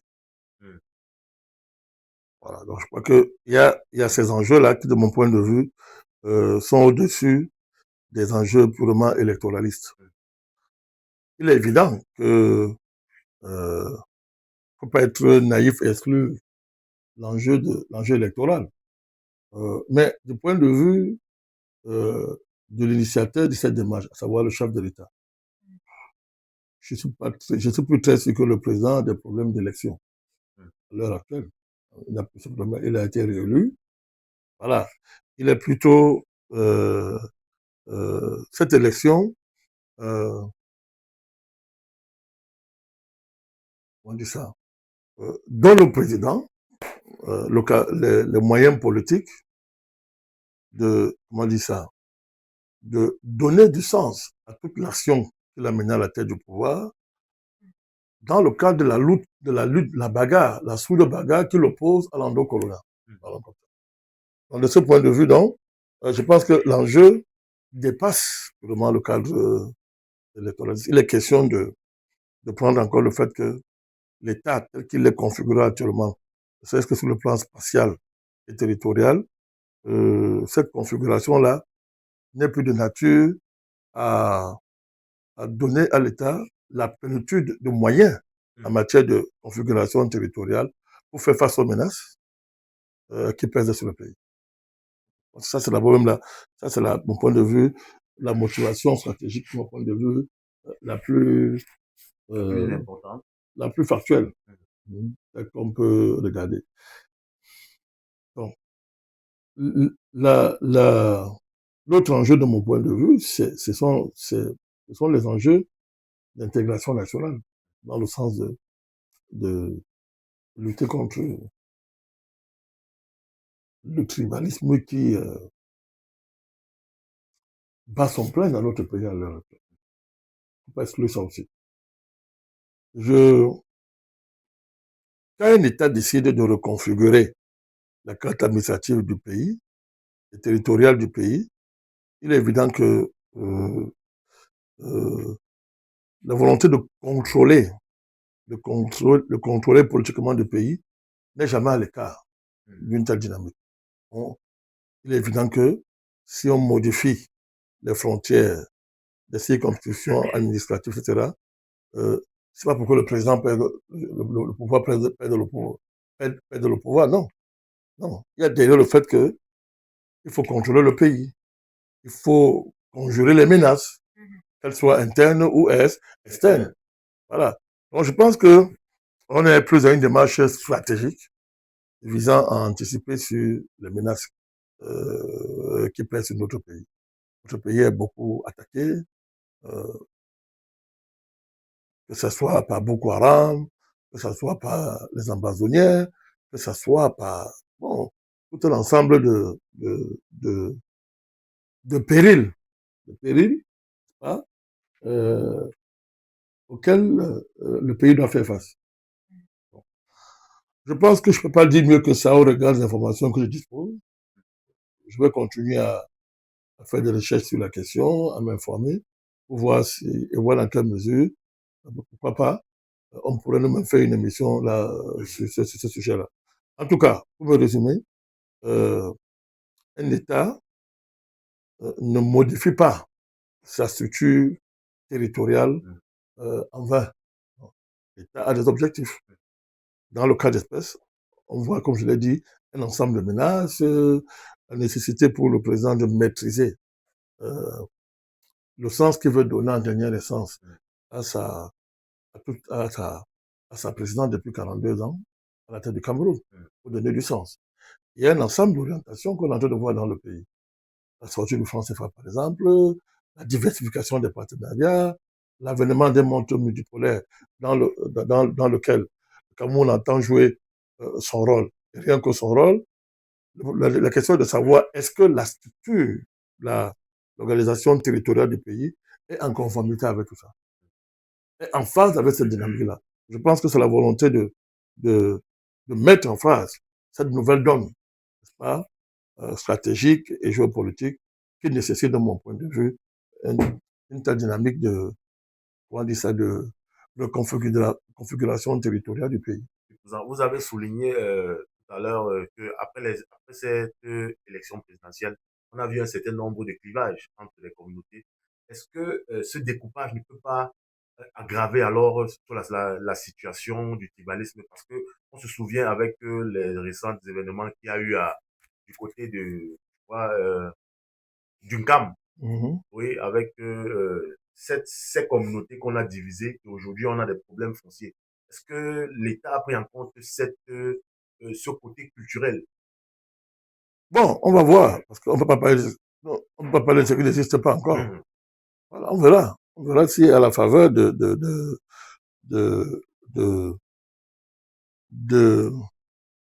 la réalité de ce projet, on verra si ce que vous soulevez là a été pris en compte. Vous parlez des questions foncières. Voilà, des communautés et des questions foncières. Pourquoi pas? On verra. Je pense qu'on verra.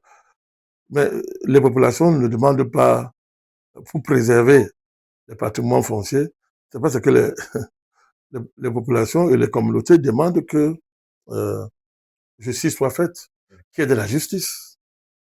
Qu'il y ait de la justice, c'est tout. Qu'il y ait de la justice, que les abus cessent. Et qu'on reconnaisse le droit des autochtones. C'est ça qui est demandé. Est-ce qu'on peut répondre à ça dans le cadre de la reconfiguration territoriale? Oui, c'est possible. Parce que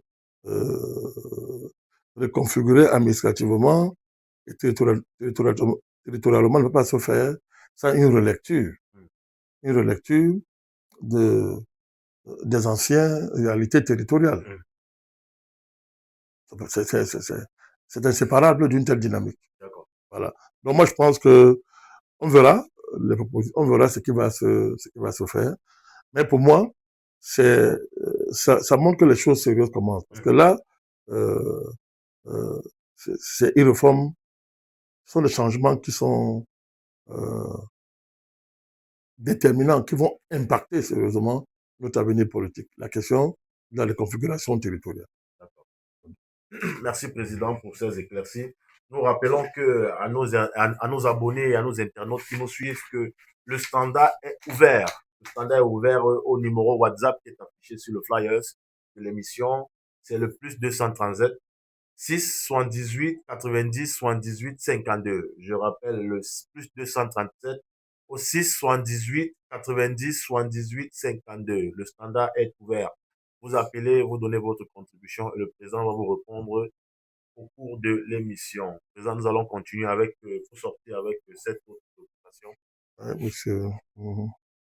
Merci, Monsieur le Président. En attendant la réaction de nos internautes, nous allons continuer avec la question de Monsieur Batumbu Roger, résident en Tui au Cameroun. Bonjour, Monsieur le Président Banankani. L'homme politique, Monsieur Anissa Ekane, est décédé le 1er décembre 2025. Que retenez-vous de l'homme politique avec qui vous avez été sur plusieurs fronts? On observe un clivage au sein de l'opinion quant aux circonstances de sa mort. Les uns disent qu'il a été tué, les autres qu'il est mort de maladie. Quelle est, selon vous, la lecture de la société et de la classe politique du Cameroun par rapport à cette situation qui est la mieux indiquée?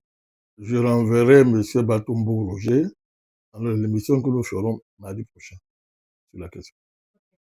Voilà. D'accord, Monsieur le Président, nous avons eu certaines réactions vives de la part de certains internautes qui nous suivent à travers nos plateformes WhatsApp. C'est de Monsieur Towa Nunamo. Il dit bonsoir, Président, je suis Nunamo, résident en Italie. Comment booster la lutte contre la corruption, surtout quand on sait qu'il y a des barons intouchables? Quel est le vrai plan de l'actuel gouvernement dans cette lutte? Non, la lutte contre la corruption, j'ai dit, lutter contre la corruption en soi est un problème déjà. La corruption, c'est une abstraction. C'est une abstraction. Quand on dit qu'on lutte contre la corruption, c'est qu'on reconnaît la gravité. Et on te dit que bon, au lieu de commencer à lutter contre les corrompus, commençons par la corruption, parce que si on commence à attaquer directement les corrompus, là, le président avait dit qu'il faudrait construire les prisons sur toute l'étendue du territoire. La gravité. Voilà, au-delà de la gravité du mal. Donc, il faut lutter contre les corrompus, contre la corruption et les corrompus. La corruption étant la manière par laquelle les corrupteurs, les acteurs de la corruption structurent leurs modalités de corruption dans les différents secteurs de la vie nationale.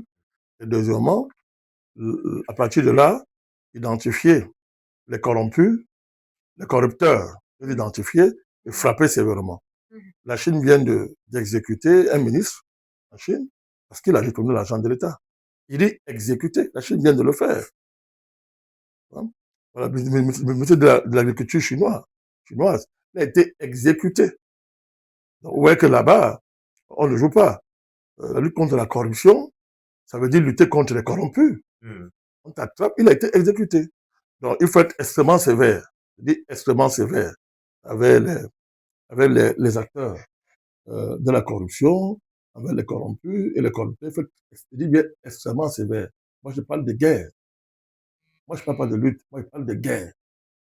Donc, il faut être convaincu que, à la matière, un certain type d'impunité n'est plus tolérable. C'est-à-dire que enfermer les gens ne suffit plus. C'est pas de guerre. Enfermer les gens ne suffit plus. Deuxièmement, il faut restaurer, je l'ai dit, il faut restaurer les barrières déontologiques qui permettent simplement de rappeler que la fonction publique n'est pas un endroit où on vient pour s'enrichir. J'ai déjà eu à le dire à plusieurs reprises, il faut rétablir ça. Donc, séparer très bien la fonction publique du commerce, des affaires. Séparer ça. Deuxièmement, valoriser Tout ça, c'est la déontologie. Mais valoriser, j'appelle les fonctionnaires qui font honneur à la déontologie de la fonction publique, à ce métier, pour les valoriser. Il y a tout un système de valorisation qui a défini, mais il faut le faire. Donc, voilà, mon point de vue, les axes qui peuvent amener à mettre fin à la corruption. Il faut en finir avec le fait que... Allô? Allô, bonsoir, monsieur. Allô? Allô, bonjour.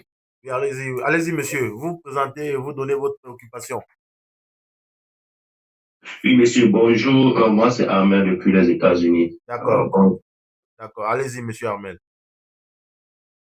Bonjour à vous, bonjour, président. Je suis un peu ému, c'est la première fois que j'appelle. Et je suis très content de vous recevoir à la maison. Soyez le bienvenu. Mes condoléances, président, pour le décès de votre camarade, ancien camarade de parti NFR Anibem. Ma question est la suivante.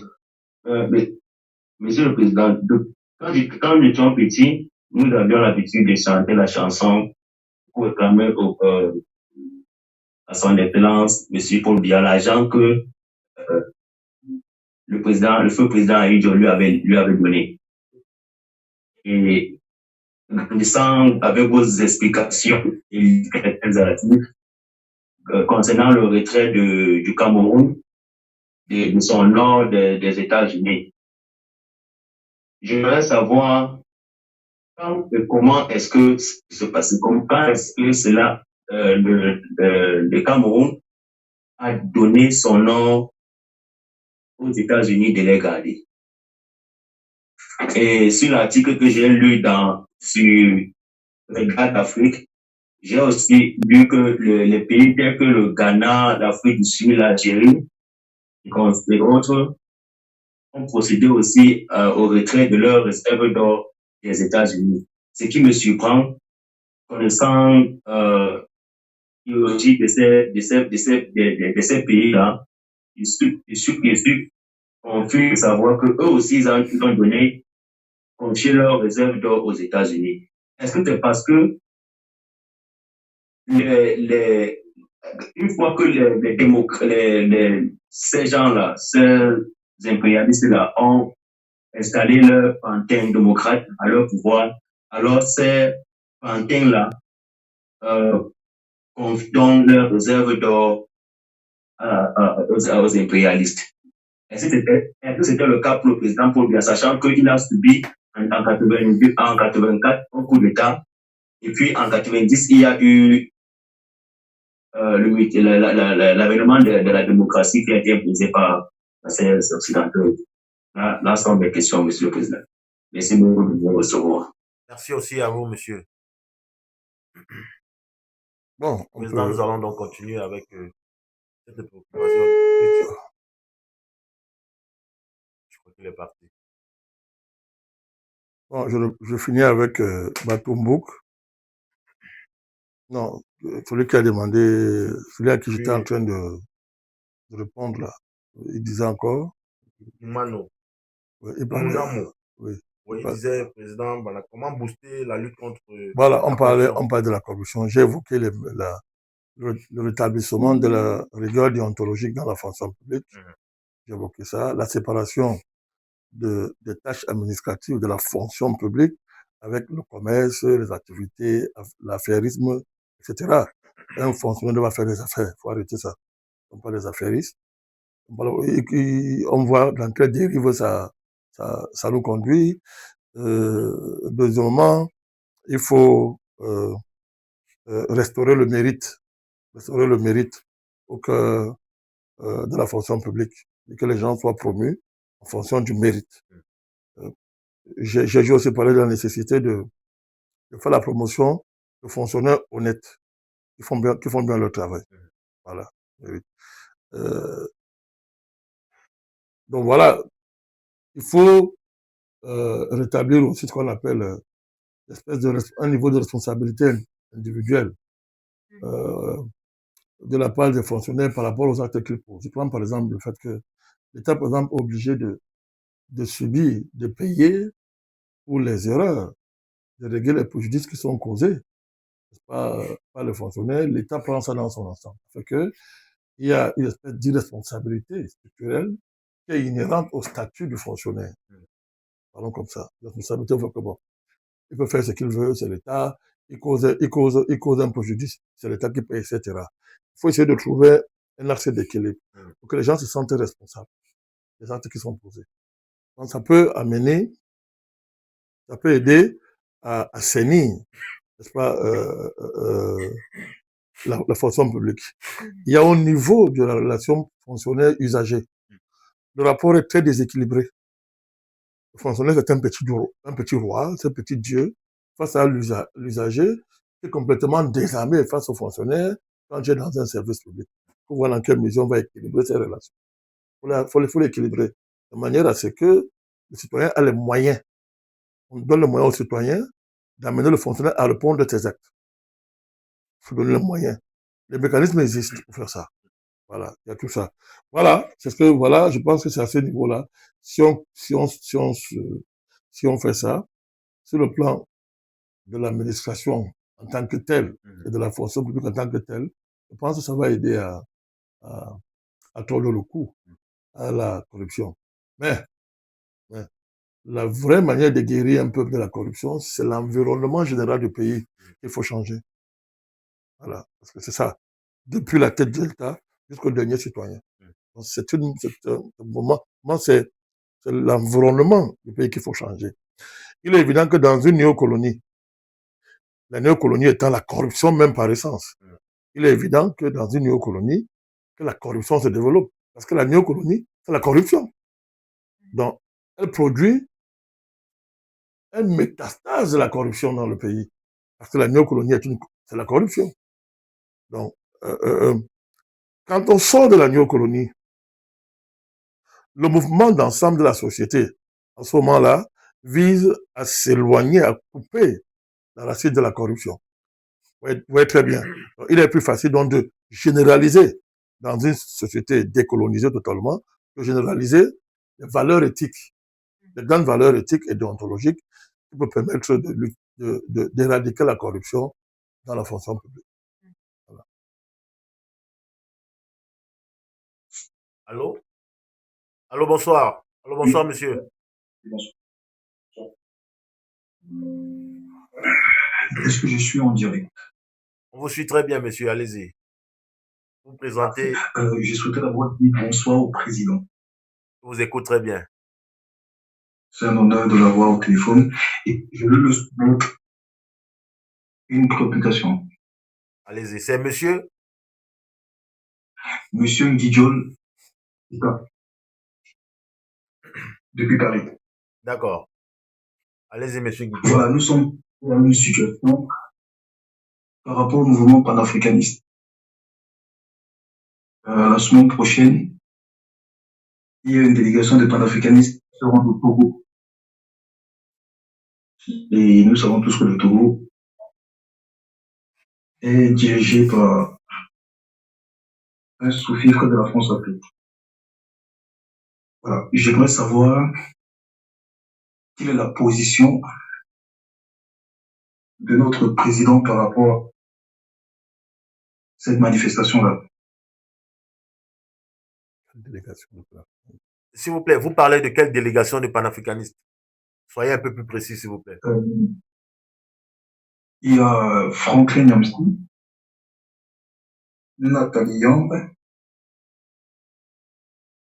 et leurs acolytes qui vont se rendre dans une dictature pour légitimer la posture panafricaniste d'un incompétent comme Foyas. Qu'est-ce que notre président il en pense? Est-ce qu'il sera de la partie? D'accord. S'il vous plaît. Allô? Oui. Oui, s'il vous plaît, est-ce que vous pouvez nous donner réellement le nom de cette manifestation? Je crois que c'est une conférence panafricaine qui va être organisée le 8 au Togo. D'accord, conférence. D'accord, merci bien, monsieur Guidiol. Merci aussi pour l'appel. Merci. D'accord.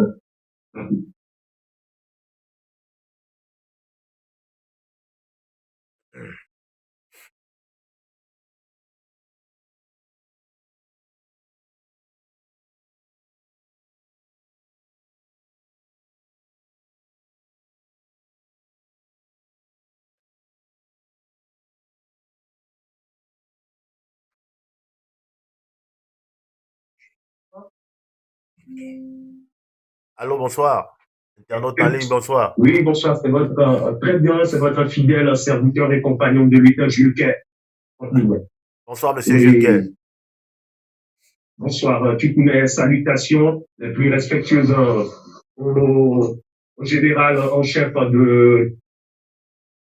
du nouveau mouvement populaire. D'accord.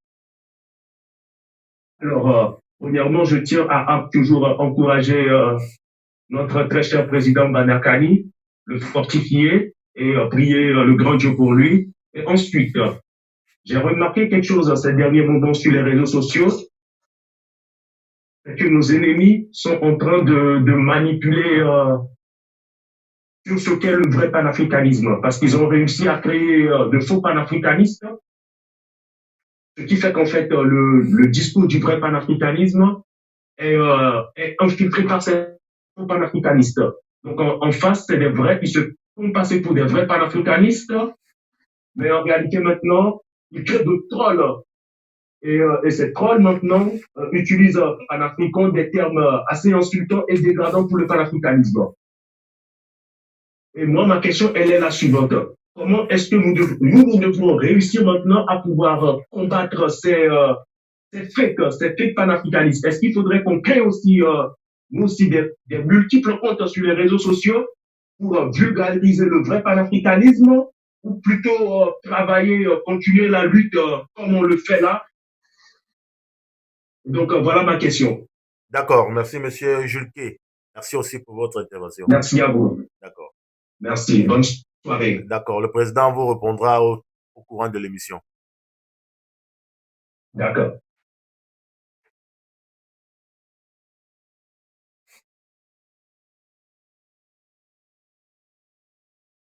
D'accord, président. Nous, je crois que une première vague d'appels vient d'être achevée et nous allons poursuivre avec votre lancée où vous êtes en train de parler de la corruption. J'ai fini avec ça. D'accord. Donc, nous avons maintenant, nous avons eu 3 appels. Monsieur Hamel, nous avons eu monsieur Guidiol, monsieur Jules Quai. Donc, vous avez la largesse d'apporter des éclaircies à leur présentation. Bon, Amel, que je salue, il a posé la question sur la réserve d'or. La réserve d'or, les pays africains qui ont retiré leur réserve d'or aux États-Unis. Bon, c'est très simple. Hein. D'abord, le fait de réserver l'or aux États-Unis rentre simplement dans la politique de crédibilisation financière et économique des États dans le cadre des transactions internationales, dans un contexte où le dollar est et demeure encore la monnaie de référence. Où il y avait la puissance absolue du dollar. Il faut bien comprendre ça, c'est tout. C'est-à-dire que lorsque vous avez des réserves d'or, ça vaut crédit. Parce que l'or, en fait, la vraie devise, c'est l'or. Hein. La vraie devise, c'est l'or. Donc, quand vous avez l'or, vous êtes crédible. Vous êtes crédible sur le marché financier parce que c'est que non. Votre monnaie est garantie par suffisamment de réserves d'or. Vos transactions sont d'une certaine manière sécurisées. C'est pour ça que les pays placent leurs réserves d'or aux États-Unis. Voilà. Alors maintenant, ça c'était lorsque l'Amérique le dollar était tout puissant. Mais depuis quelques années, il y a une dynamique de dédollarisation dans le monde qui a été aggravée par la manière dont les Occidentaux se sont comportés dans le conflit ukrainien. Ils se sont permis de voler les réserves de pays comme la Russie, etc. C'est l'impérialisme financier. Donc, dans le cadre de la dédollarisation, il y a de puissants mouvements financiers, de renouveau financier qui sont en gestation dans le monde. Que ce soit au niveau de la monnaie Monnaie numérique. Oui, le blockchain, etc., la monnaie numérique, oui, ça. Voilà. Il y a même le fait qu'aujourd'hui, le système SWIFT, qui hier faisait la pluie et le beau temps dans le monde financier aujourd'hui, est totalement, sérieusement concurrencié par le système chinois. Je crois que c'est vérifiez un peu, le système chinois. Ils ont présenté une alternative là, qui est aujourd'hui signée et qui est aujourd'hui embrassée par plus de 54 pays africains. Voilà, l'alternative au SWIFT, ce n'est plus un discours, c'est un fait. Donc, il y a ces mouvements-là qui...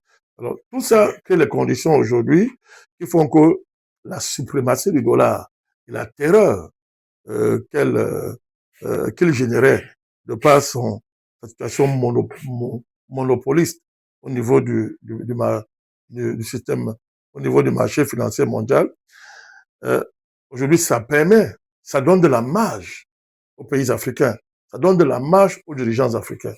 Donc, il y a les dirigeants africains qui ont estimé que l'heure est venue de rapatrier leurs réserves d'or dans le cadre de nouvelles stratégies monétaires qu'ils veulent adopter. C'est tout. Le Cameroun est dans cette...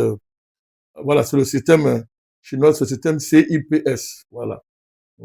CIPS, c'est le système que les Chinois proposent, qui est une alternative au système SWIFT. D'accord. Voilà, qui a longtemps régné. Donc, les pays africains, dont le Cameroun, ont plus de marge de manœuvre. Et contrairement à ce que les gens imaginent, mon cher Amel, le Cameroun s'est préparé. Hein. Le Cameroun s'est préparé. J'avais fait une émission où j'avais expliqué comment le Cameroun a réussi à créer les conditions d'une autonomie par rapport à la zone franc. Autonomie, pas sortie. Autonomie. Mais l'autonomie était une étape capitale pour envisager la sortie avec de la sérénité. Le Cameroun a réglé ça. Beaucoup de Camerounais ne le savent pas. Le Cameroun a créé un ensemble de conditions internes et stratégiques qui a permis au pays d'avoir une certaine autonomisation par rapport aux francs CFA. Aujourd'hui, le pays prépare la sortie. Aujourd'hui, cap sur la sortie parce que on a préparé cette dynamique. Ce terrain a été longtemps a été préparé. Dans le cadre d'une autre mission, je reviendrai, je donnerai les éléments concrets, point par point, comment le Cameroun a commencé à travailler son autonomisation par rapport à la zone franc. Ça s'est traduit pendant les années par le fait que, par exemple, le Cameroun ne versait plus sa contrepartie dans le compte d'opération. Beaucoup de gens ne le savent pas. Allez consulter les archives de la BEAC. Les gens vont comprendre ce que je suis en train de dire. Vous voyez, depuis les années 2015, 2014 en montant, aux années 2017, 2018, etc. C'est ça qui va amener le FMI à convoquer des sommets extraordinaires, extraordinaires avec la CEMAC. Donc, ce sont des réalités. Donc, aujourd'hui, ces pays ont de la marge. Ils peuvent donc décider que, bon, j'ai intérêt, moi, à rapatrier mes réserves d'or par rapport à mes nouveaux plans financiers, à mes nouveaux plans monétaires que je suis en train de préparer. Dans ce cadre-là qu'il faut inscrire le rapatriement des réserves d'or du Cameroun pour les autres pays. Il faut consulter leur politique interne en matière pour voir ce que les a motivés. Mais voilà ce qu'on peut dire par rapport au cas du Cameroun. D'accord. Guidiol de Paris. Bon, je ne m'occupe pas des initiatives des uns et des autres. Je ne m'occupe pas de ça. J'ai décidé, à titre personnel, de ne pas entrer dans cette querelle. Je n'y entre pas. Même si je sais que, évidemment, la France a créé beaucoup de faux panafricanistes. C'est pas aujourd'hui qu'elle a commencé, c'est depuis longtemps qu'elle fait ça. Qu'elle a créé le faux panafricanisme et que son intérêt, c'est de diviser le mouvement panafricaniste. On le sait. Mais, le président Balakani, je n'entre pas dans cette querelle parce que notre travail, c'est de créer les conditions de la clarification. C'est ce qu'on a fait. Ce n'est pas de nous chamailler. Ce n'est pas de dire que tel est pourri, l'autre est bon. Non. C'est dans ça qu'on veut nous entraîner. Je n'entrerai jamais dans ça. Mais c'est de travailler, de créer les conditions de la qualification. Comment on crée les conditions de la qualification? En élucidant chaque situation avec ses réalités, en faisant ressortir les réalités de chaque situation. Ça fait que les choses se clarifient au fur et à mesure, à travers les actes que les uns et les autres posent. Ça veut dire quoi? Pour le cas du Togo, d'abord, monsieur, je vous rassure, mon cher Guidiol, je n'ai jamais mis pied au Togo, ça ne me concerne pas. J'ai été approché par les autorités du Togo. Je le dis, enfin, j'ai été approché par les autorités du Togo et elles savent pourquoi j'ai décliné les offres qui m'ont été faites. Décliné. Une question indiscrète. Pour faire quoi? Justement, entrer dans ces logiques, dans les logiques, nouvelles logiques panafricanistes du président Faure Gnassingbé. Quand j'étais au Mali, ça a été clair. J'ai décliné ça. J'ai décliné. Donc j'ai dit que ça m'intéresse pas parce que moi-même, je vois pas, je veux voir clair dans la nouvelle trajectoire que le Togo est en train de prendre. Alors, je sais que le Togo a signé des accords avec la Russie. Ça, c'était un fait nouveau. On ne peut pas faire comme si ça n'existe pas. Le Togo a signé des accords militaires avec la Russie et ce qu'elle propose à la Russie en termes d'installation au Togo, ce n'est pas, c'est costaud, hein. Faut reconnaître ça. C'est un fait. Faut y aller de mal à faire. Maintenant, est-ce que le fait de signer d'accord avec la Russie fait de vous fondamentalement un panafricaniste? C'est là où il y a débat aujourd'hui. Le débat aujourd'hui, c'est que il ne suffit pas de dire que je suis allié avec la Russie pour être un vrai panafricaniste, dans le sens de, de booster réellement la grandeur panafricaniste, la renforcer, la rendre plus forte. Parce que le but, c'est ça. Si on a de plus en plus de dirigeants qui deviennent panafricanistes, ça devrait se traduire par le renforcement de la puissance du mouvement panafricaniste, en qualité et en quantité. Il faut faire attention. Qu'est-ce que le Togo fait? Le Togo dit, mon économie reste occidentale, mais ma sécurité, je confie ça à la Russie. On est là simplement dans une nouvelle division de travail. On est dans une diversification de partenariats. Et encore.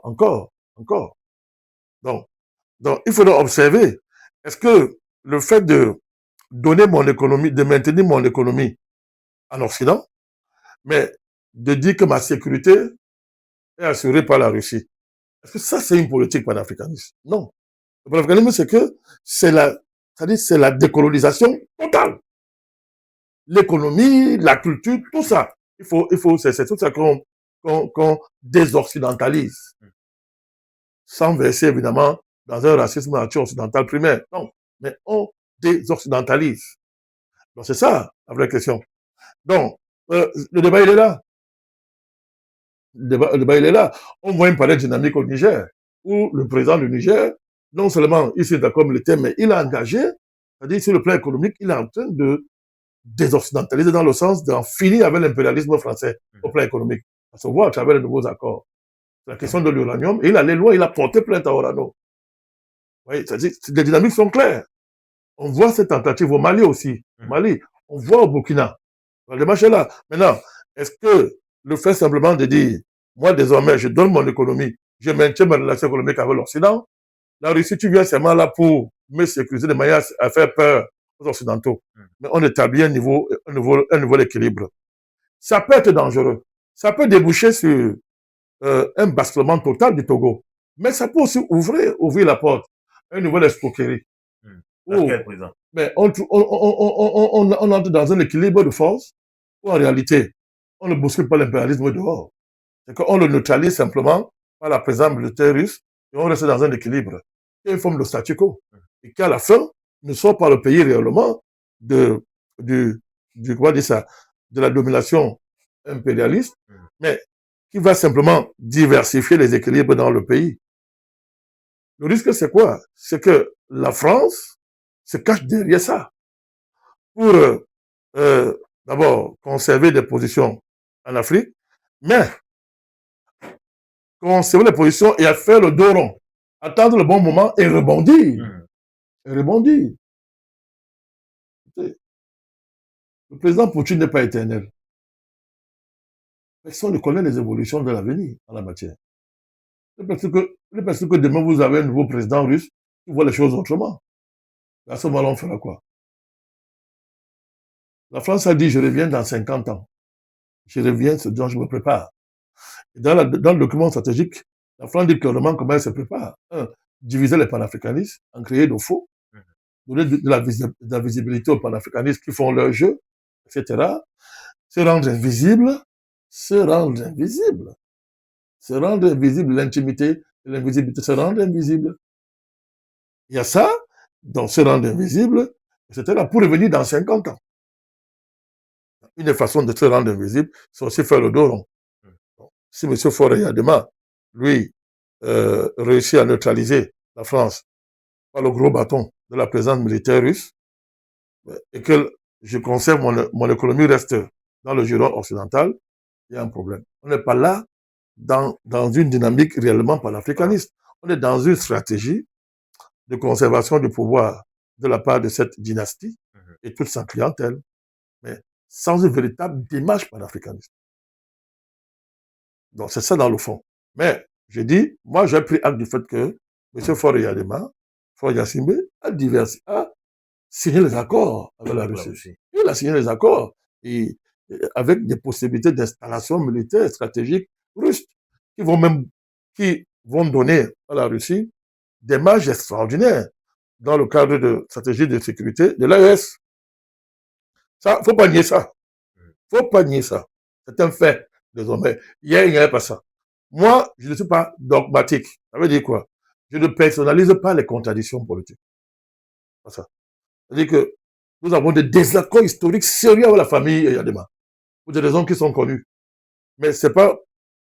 Quand des actes sont posés, Balakani, je considère ça, je dis, il y a ça. Donc, il n'y a pas... Il ne faut pas dire qu'a priori, rien de Faure Gnassingbé, a priori, le maudit, tout ce qui fait est mauvais. Non. Non. On ne fonctionne pas comme ça. Les panafricanistes ne sont pas dogmatiques. Il faut être lucide, il faut être rationnel et considérer comment la situation évolue au jour le jour. Donc, nous avons pris acte du fait que M. Faure Gnassingbé a ouvert son pays à la Russie. Alors que hier, quand j'ai fréquenté, quand j'avais au Mali, même avant, quand je faisais les recherches sur les dirigeants togolais, il y avait une russophobie primaire. Je dis primaire. Quand tu parlais de la Russie, c'est comme si tu parlais je ne sais pas, des Martiens qui vont venir manger les dirigeants togolais. Mais là, il y a une évolution. Ils sont obligés de constater. Non, mais c'est clair. C'est une évolution. Alors, voilà ce que je dis. Pour le reste, moi, les gens qui disent qu'ils sont pas l'Afrique, ils font ce qu'ils veulent. Moi, je ne suis pas là pour ça. Moi, je ne m'occupe pas des choses comme ça. Deuxièmement, moi, je ne parle pas de dictature dans les néocolonies, mes chers amis. Ne me prêtez pas le langage qui n'est pas le mien, mon cher Guidiot. Depuis que j'ai commencé le combat, moi, je ne parle jamais de dictature. Ce sont les concepts qui engagent ceux qui sont panafricanistes, mais qui considèrent que le problème de base dans les néocolonies, c'est la dictature. C'est leur problème. Ils gèrent leurs contradictions. Moi, je ne parle pas, il n'y a pas de dictateur dans les néocolonies. Peu importe leur leader, peu importe qu'il soit effrayant, il n'y a pas de dictateur dans les néocolonies. Parce que dans une néocolonie, celui qui a le pouvoir, c'est le néocolon. C'est le néocolonien qui a le pouvoir en néocolonie. Il n'y a pas un dictateur en néocolonie qui a l'essentiel de pouvoir dans les mains et qui peut imposer à leur puissance coloniale. Il y a tout le conglomérat néocolonial qui contrôle l'économie du pays, qui contrôle la géopolitique et la puissance diplomatique. Non, il n'y a pas ça. Donc, moi, il me demande que des mots. Il y a des mots que moi, je n'utilise pas. Je n'avais jamais entendu utiliser le mot dictateur. Je ne parle pas les choses comme ça. Il y en a qui sont panafricanistes qui utilisent le mot là. Ça leur regarde. C'est leur contradiction. Ce sont leurs contradictions. Voilà. Donc, de ce point de vue, je ne suis pas... J'ai toujours combattu, j'ai toujours dénoncé M. Faure Gnassingbé, j'ai toujours dénoncé le rôle historique de son papa, Yadema. Bon, jamais que par principe, on n'a pas condamné le fils pour les erreurs du père, sauf s'il continue les erreurs du père, en principe. Mais pour moi, c'est pas un dictateur. Voilà, il était l'héritier du système néocolonial, le pouvoir néocolonial de son père. Il n'y a pas, moi, il n'y a pas de dictateur. Moi, je trouve qu'il n'y a pas de dictateur en Afrique. Pas d'histoire. Ce sont des mots qui n'ont pas de sens. Donc, les choses sont claires. Faure Yadema, je fais ça exprès parce que c'est une question délicate. Je fais exprès fort de me répéter pour qu'il n'y ait pas de confusion. Faure Gnassingbé a signé les accords militaires avec la Russie. Ces accords militaires ouvrent des perspectives d'installation militaire russe au Togo qui sont, moi, qui m'ont surpris. Ça m'a surpris. Je n'ai pas encore pris le temps de bien lire ces accords, mais le peu que j'ai glané, vraiment, c'est sérieux. Il a fait. Alors que hier, ils étaient dans ce que j'appelle la russophobie primaire. Ils l'ont fait. Deuxièmement, il ne suffit pas de signer l'accord avec les Russes pour dire qu'on est panafricaniste. Non, je ne sais pas. Parce que j'ai expliqué qu'on peut signer les accords avec la Russie, mais pour le cas de la famille Ford, c'est que les Russes protègent nous militairement, mais nous, on continue à commercialiser, à faire l'économie avec les Occidentaux. Bon, c'est une tendance. Les Indiens font ça, l'Inde fait ça, les gens font ça, mais l'Inde n'est pas l'Afrique. C'est pas la même chose. C'est pas la même chose. Donc, il y a cette démarche-là. Donc, je dis que autant ça peut déboucher sur une dynamique forte de libération du pays, autant ça peut maintenir un statu quo et faire même revenir la France en force. Parce que là, il est plutôt question de protéger un dirigeant et une famille au lieu de s'inscrire dans une véritable stratégie militaire de libération. Et de ce point de vue, une stratégie militaire de libération considère que les accords militaires avec la Russie ne rêvent de la stratégie et de la tactique. Mais la finalité, c'est que nous-mêmes, on soit autonomes militairement parlant. Pour être clair, prenez le cas de M. Bachar. Qu'est-ce que Bachar et Bachar? Bachar a eu le même problème. C'est qu'à un moment donné, il n'a pas su capitaliser sur les accords qu'il avait avec la Russie. Or, il y a eu un chamboulement géopolitique qui n'est pas prévu. Qu'est-ce qui s'est passé? Son régime est tombé. Tout ce que Poutine a pu faire pour lui, c'est de le protéger. Mais le régime est tombé. Il faut tirer des leçons. Aucun pays ne peut croire qu'il sera protégé par le parapluie d'un autre pays. Ça te paye très cher. Voilà, tout à fait. Donc, voilà ce que je peux dire par rapport à ça. Juncker, oui, mon cher Juncker, tu as raison. Créer les comptes pour vulgariser le vrai panafricanisme, oui, c'est une solution. Avec tant d'autres. Donc, direct, il faut le faire. Frère. Il faut le faire. Si on peut le faire, il faut le faire, encourager les gens à le faire. C'est la guerre numérique.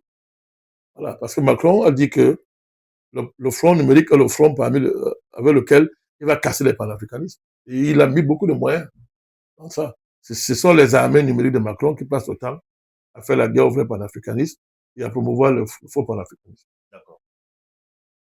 Merci, Monsieur le Président, pour avoir épuisé nos différentes préoccupations qui vous ont été soumises. En passant, nous allons donc essayer de clôturer à...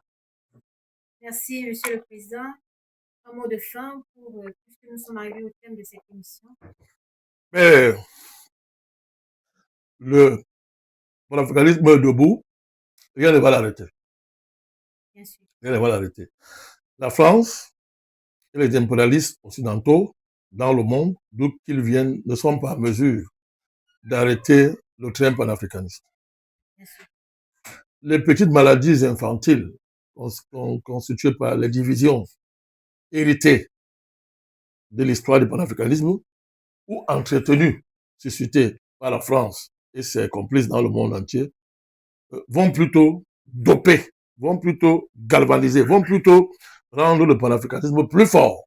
Plus fort. Donc, je suis très serein. Moi, je suis très serein.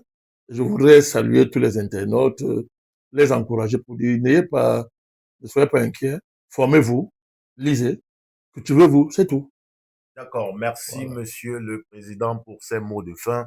Nous allons mettre dans le terme à cette émission et nous rappelons à nos internautes que nous avons pris leurs préoccupations en compte. Le Président a essayé d'apporter le plus que possible des éclaircies et des approfondissements et vous donne une fois de plus l'ouverture de créer des comptes pour pouvoir lutter et mettre fin à la guerre numérique qui est engagée sur les réseaux sociaux. Une fois de plus, Monsieur le Président, c'est un réel plaisir de vous avoir encore dans le cadre de cette émission ce jeudi. Merci, Président, pour votre présence. Merci aux internautes qui nous ont suivis. Je voudrais vous encourager, vous particulièrement, bien particulier, Madame Padere. C'est aussi un espace de formation, ne l'oubliez pas. Donc, ça fait déjà 2 passages. On voit qu'elle fait des grands pas.